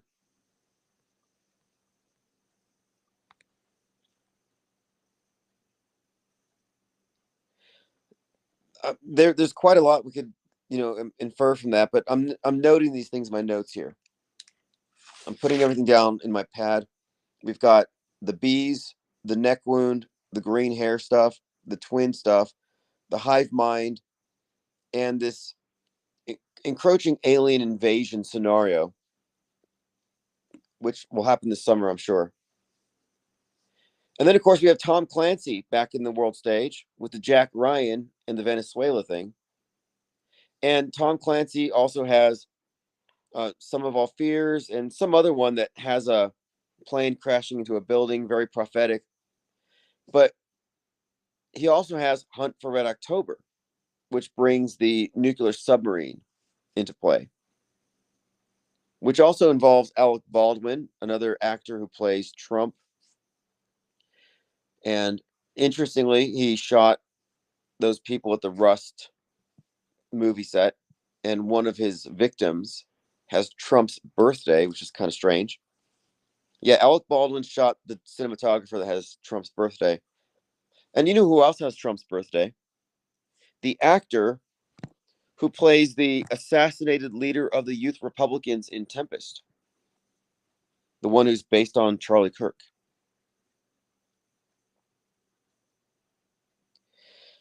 Copacetic says Rage Monkey movies. Yeah, we'll have to dig into that as well.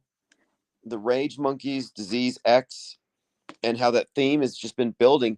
And we called it out when monkeypox came out as a global threat, the same day Bad Monkey came out, the Vince Vaughn. So this Rage Monkey theme goes back to 28 Days Later. Even the Superman movie. In Superman, Lex Luthor is very Musk-like, and he has a parallel dimension where millions of monkeys are typing on millions of computers, pumping out hate onto X. So the symbol here, the Rage Monkey, which again, this is it ties into the idea of mind viruses, like the movie, I think it was called, was it Monkey Man? about the boxer Ray G wears the monkey mask. Jordan Peele. Movie came out on 3/11, no less. But the reoccurring theme has been the mind virus that turns the monkeys violent in 20 Days Later comes from watching TV. The violence on TV influences the consumer into becoming violent. And this is sort of the basis of X. Again, Naked Gun, the comedy, reiterated this, where the villain in Naked Gun had this plan to use a mind virus in order to cause people to turn violent while they go into bunkers and get the best in live entertainment, including Weird Al Yankovic.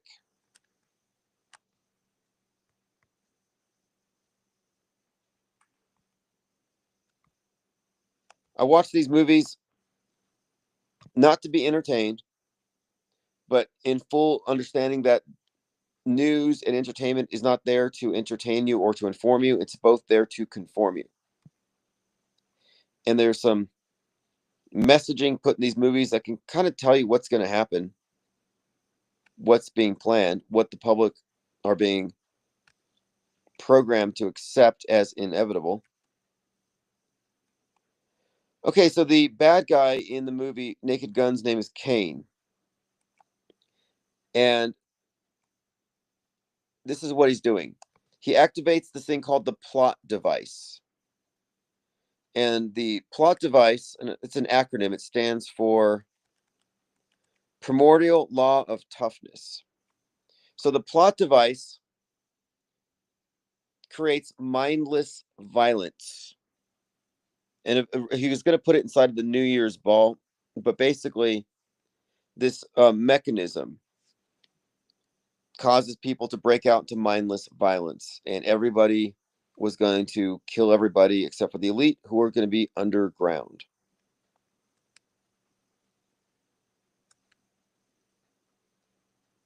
I didn't recognize this till just now.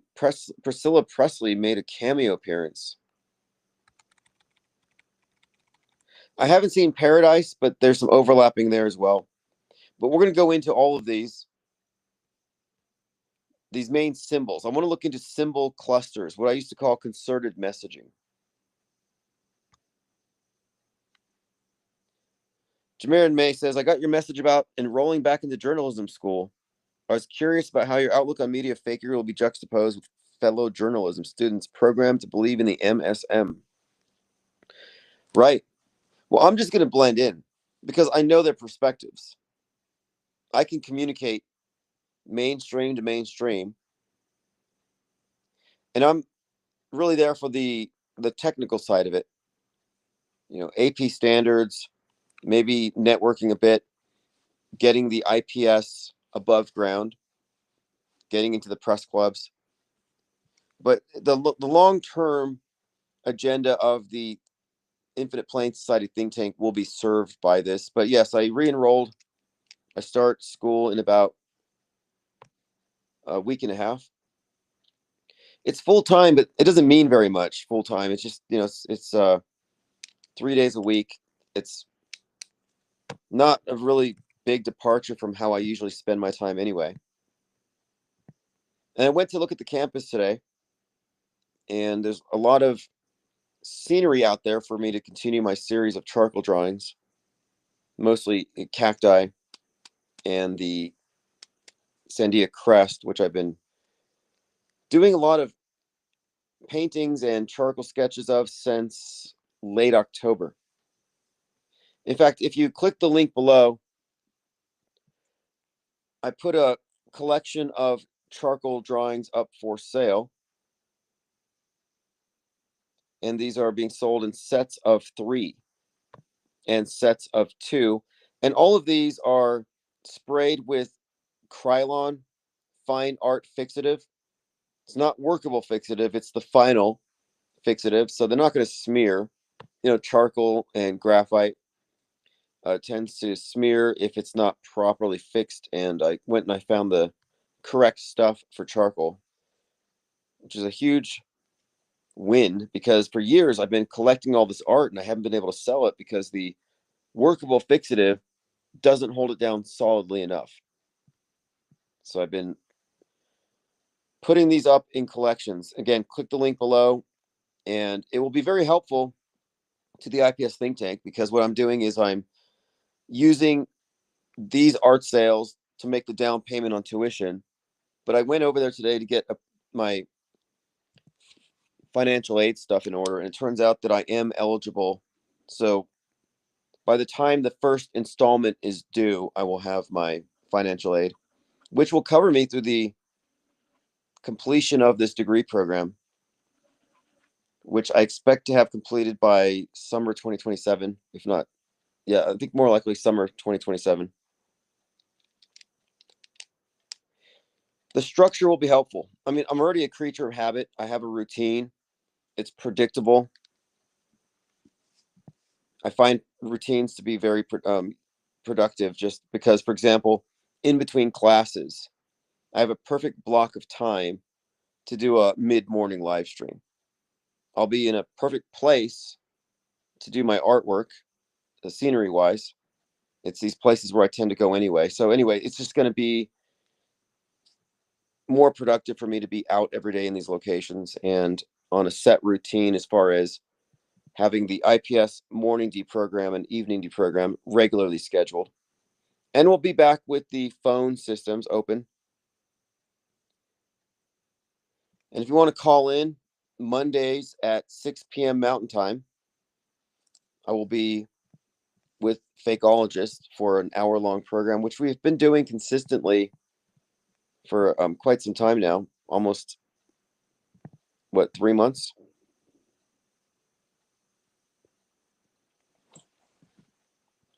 But I'm not going to school to rock the boat. I don't go to Normieville to disrupt it. I let the sleepers, let the dreamers dream. I feel like waking people up is a service. Like if somebody wanted to go from programmed mainstream consumer or programmed conspiracy theorist to off-world stage skeptic, I feel like they'd have to pay me what you'd pay a therapist to deprogram you from a cult. Like, how much does it cost to get Scientology out of your head or any cult? Not just getting away from the cult geographically, but how do you get the cult out of your head? How do you get the Truman Show that they internalized out so you can see it for what it is? The deprogramming process when it comes to leaving cults is well understood. There's this individual named Rick Ross, not the rapper, but the cult deprogrammer, who describes this process. And it's not easy for people to leave cults. Even if they get away physically, they're still connected to it. Their worldviews are still synced. So how do you break that? Well, there's a process. And I'm not going to be a therapist for free. And if you're programmed with the world stage Truman Show framework internalized into it is your permanent frame of reference. In my view, you're kind of in a cult and you need therapy unless you're happy there. And if you've seen The Village, which is a must watch for world stage deconstructionists, most of the people in The Village were happy. Look, most of the people in The Matrix were happy.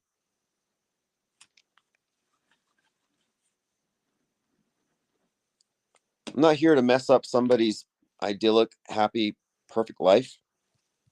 The system serves them. Why would it be in their interests to sabotage that? Like, again, I'm not here to rock the boat. That's not how this works. We will be more effective by gathering those who have already figured out the program to such an extent that they're ready to leave the world stage behind. If you've already seen through, let's say, the Charlie Kirk thing, and you recognize that none of the people in alt media have your back, that none of them will recognize the validity of your viewpoint, it's time to leave the world stage behind. And that's where we are. That's where we will be, waiting. And when you get here, like if you're not here yet, if there, let's just say there's 10,000 people. I mean, I'm being conservative here. There's 10,000 people who are 90% of the way out. it's not going to take very much, not even coaxing. It's just going to take a little bit of advertising to bring them over. But as more exit the world stage, there's going to be a greater body of content more time goes on for them to land onto, because there has to be like a landing pad. The landing pad will be this project, the Great Deconstruction, where they can see we have these parallel timelines, and we are going to do a retrospective 100 years into the past, major fake events, major historic events that we think are staged. And we're going to have this 3-column breakdown. What's the mainstream view? What's the alt view? And what's this third perspective? Jamarin May says, in pluribus, happiness is a central theme.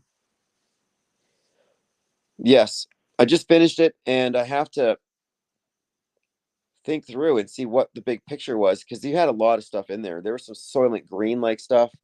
It's all collectivism. It's all hive mind. And the mayor of New York said we have to get rid of rugged individualism and replace it with collectivism. That's the theme in pluribus. Again, pluribus with the 1 instead of an I. Now think about that, the significance of it. So in pluribus unum, pluribus, hive mind, everyone in the world has one singular mind except for this person who's resisting. But the I in pluribus is a 1. So think about the I, your ego, yourself gets removed so you can all become one. The coding on this movie, the code is deep, the subtext, where the individual is the obstacle to collective happiness. The ones going against the program, the ones who resist the lockdowns, who resist the political correctness, the ones who don't march lockstep are holding back the progress for everybody.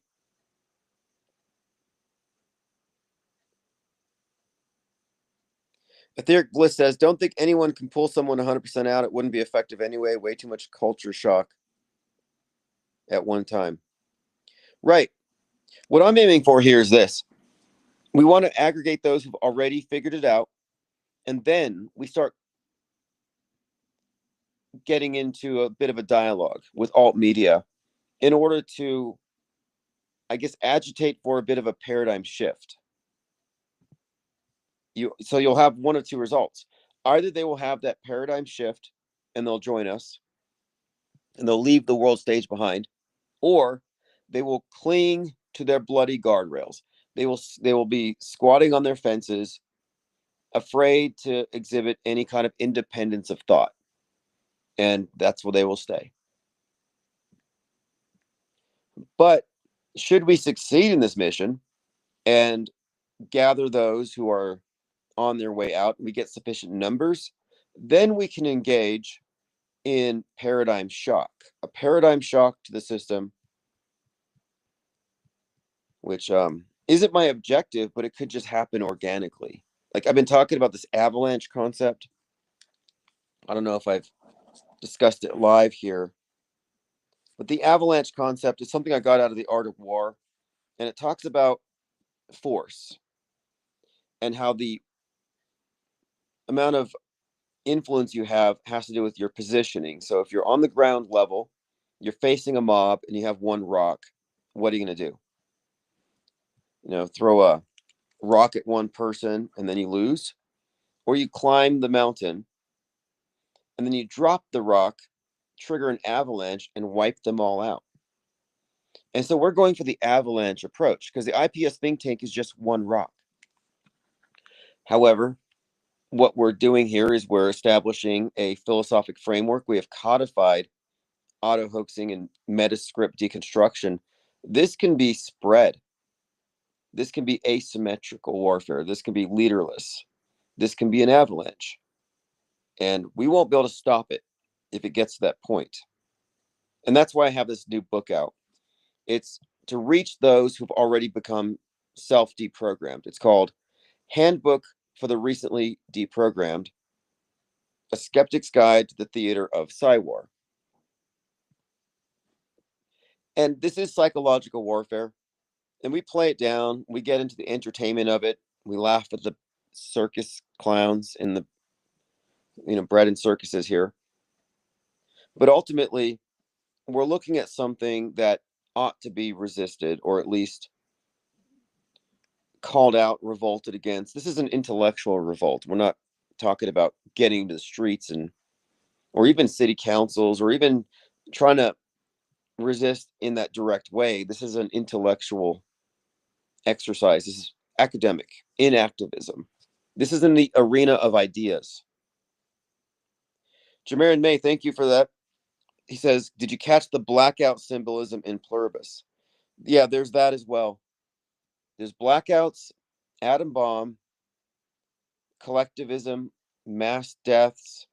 The messaging is that the only reason why we're unhappy is because we're individuals. Once we become collective, we will merge and we will all be happy.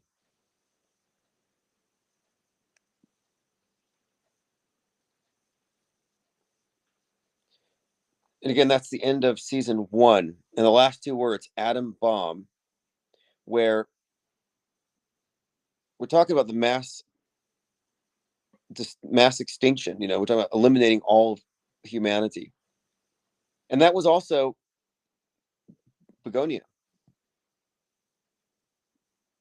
So there's been this correlation between, also in begonia, there was the bees, according to the conspiracy theorists, were going extinct. So there's this recurring theme, again, hive mind, mass extinction, for our own good.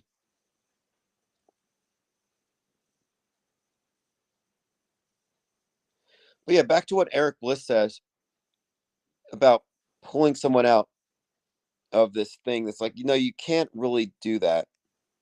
I don't think it's even possible, because there's a qualitative difference between a believer and a knower.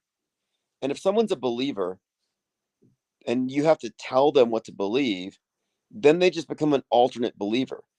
We're not here to tell people what to believe. We're offering a different operating system and a different point of view. When you've updated your operating system and you've adopted the right point of view, belief's no longer an issue. You will discern for yourself. You will have the independence to arrive at conclusions and not squat on a fence like it's some kind of intellectual high ground and open-minded. No, you're not open-minded if you're like, well, maybe it's mainstream, maybe it's fake. That's not open-minded. That's a lack of discernment and cowardice. And what's more, if your point of view originates from within the alt or the mainstream, you're in a closed informational system. If you're in a closed informational system with only 2 menus, you can't claim to be open-minded. We're the open-minded ones, because we're not only consulting menu on the left, menu on the right. Like, oh yeah, there's a lot of opinions. It seems like internal diversity of thought, but these menus are provided to you by one source, and that one source is triangulating the 2 sides. Again, closed system or open system, which one are you in? You can't claim to be open-minded if you will not even consider the information outside of your box, specifically the understanding of simulated events grafted onto our timeline, made real as fake news becomes history.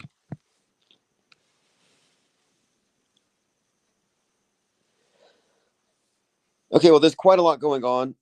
We're just scratching the surface. What I'm going to do is I'm going to organize my notes and these various ideas, and I'll put it in the synopsis in the transcript breakdown. So go to ips.monster and subscribe to the Substack if you have not.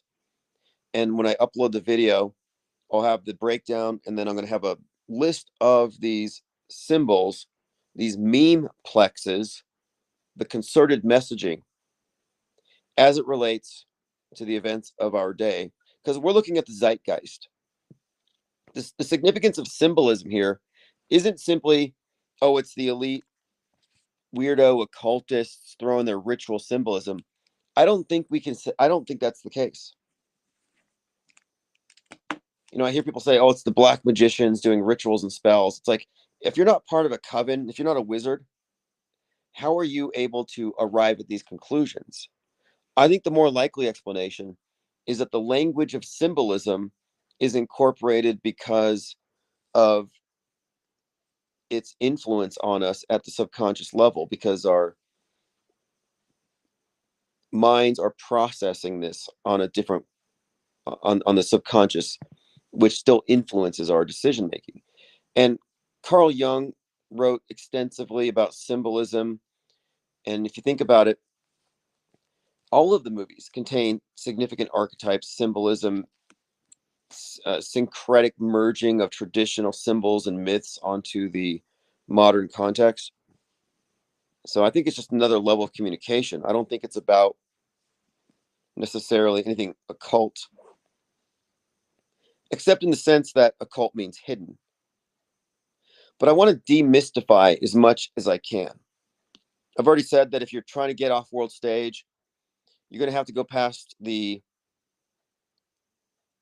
TSA. We have our own TSA. You don't get off world stage without being patted down for gematria calculators. We're not letting anybody smuggle gematria calculators into the off world stage. It's contraband.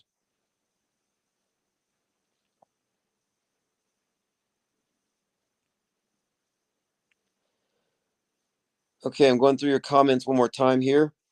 If you're not in the Discord, ips.monster, that's where you get also the Substack link. I think we're out of the books, but if you order the books, you got the tracking numbers in your inbox. So thanks again to those of you who purchased the handbook for the recently deprogrammed. I may order a few more copies very soon. I'm also working on getting the PSYOP trading cards back into circulation. But I'm also developing a series of videos on these whiteboards that I call the whiteboard series. So if you want to see the whiteboards or get more content like that, just join the Substack or join the IPS Blue Wrench Lodge membership. And the whiteboard breakdowns are going to be a part of the book promotion. And the latest one I did was on the timeline, the history, news, metascript, past, present, future thing. The next one's going to be, I think, on the bifurcation, the pro-anti, the fake anti-establishment, and why the non-position is superior, defensible, and rational. We are the rational ones here. We're the sober ones. We're the designated drivers. We have to take away their keys. Can't trust any of them to arrive at the correct conclusions. Well, we have a new PSYOP, a new martyr, new riots, and I don't know. I think I'm a little happy about Candace Owens becoming suddenly irrelevant so fast. It just shows you how, if you're a plant, if you're fake, if you're artificially propped up, you exist at the whim of Big Brother. You can be made relevant or irrelevant depending on if their spotlight is on you. Completely dependent on saying the right thing. And you know what we're doing here does not require the approval of Big Brother on the left or the right.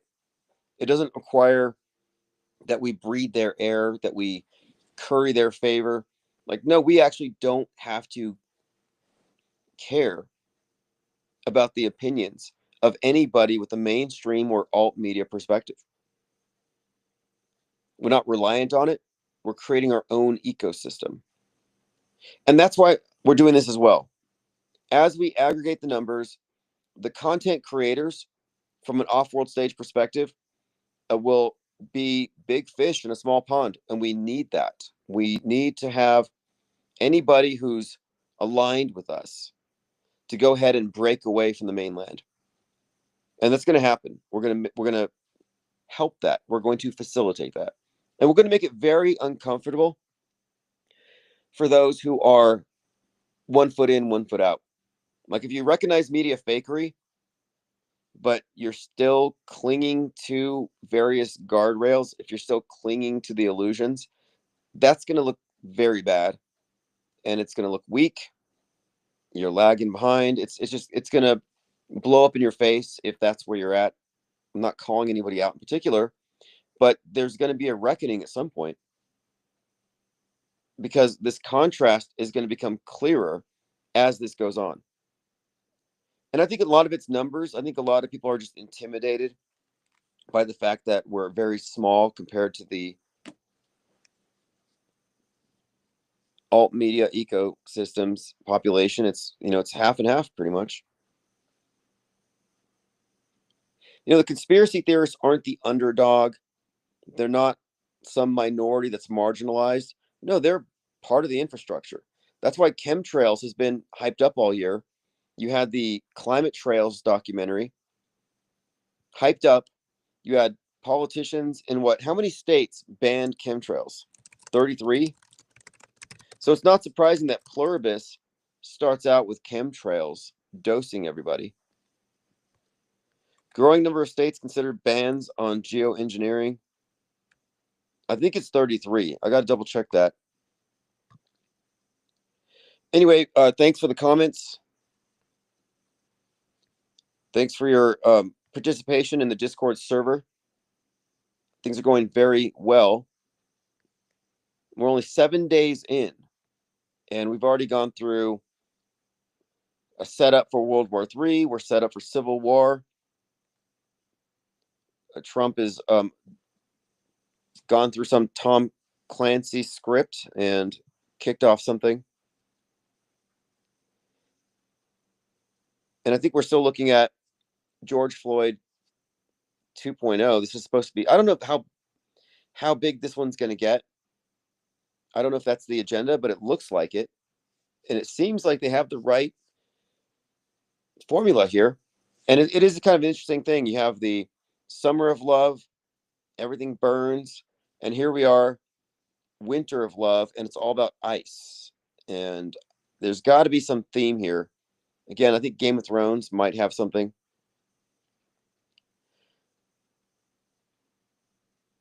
There's quite a lot, though. And we're already 2 hours, 12 minutes in. We're just scratching the surface, but we're going to continue this tomorrow.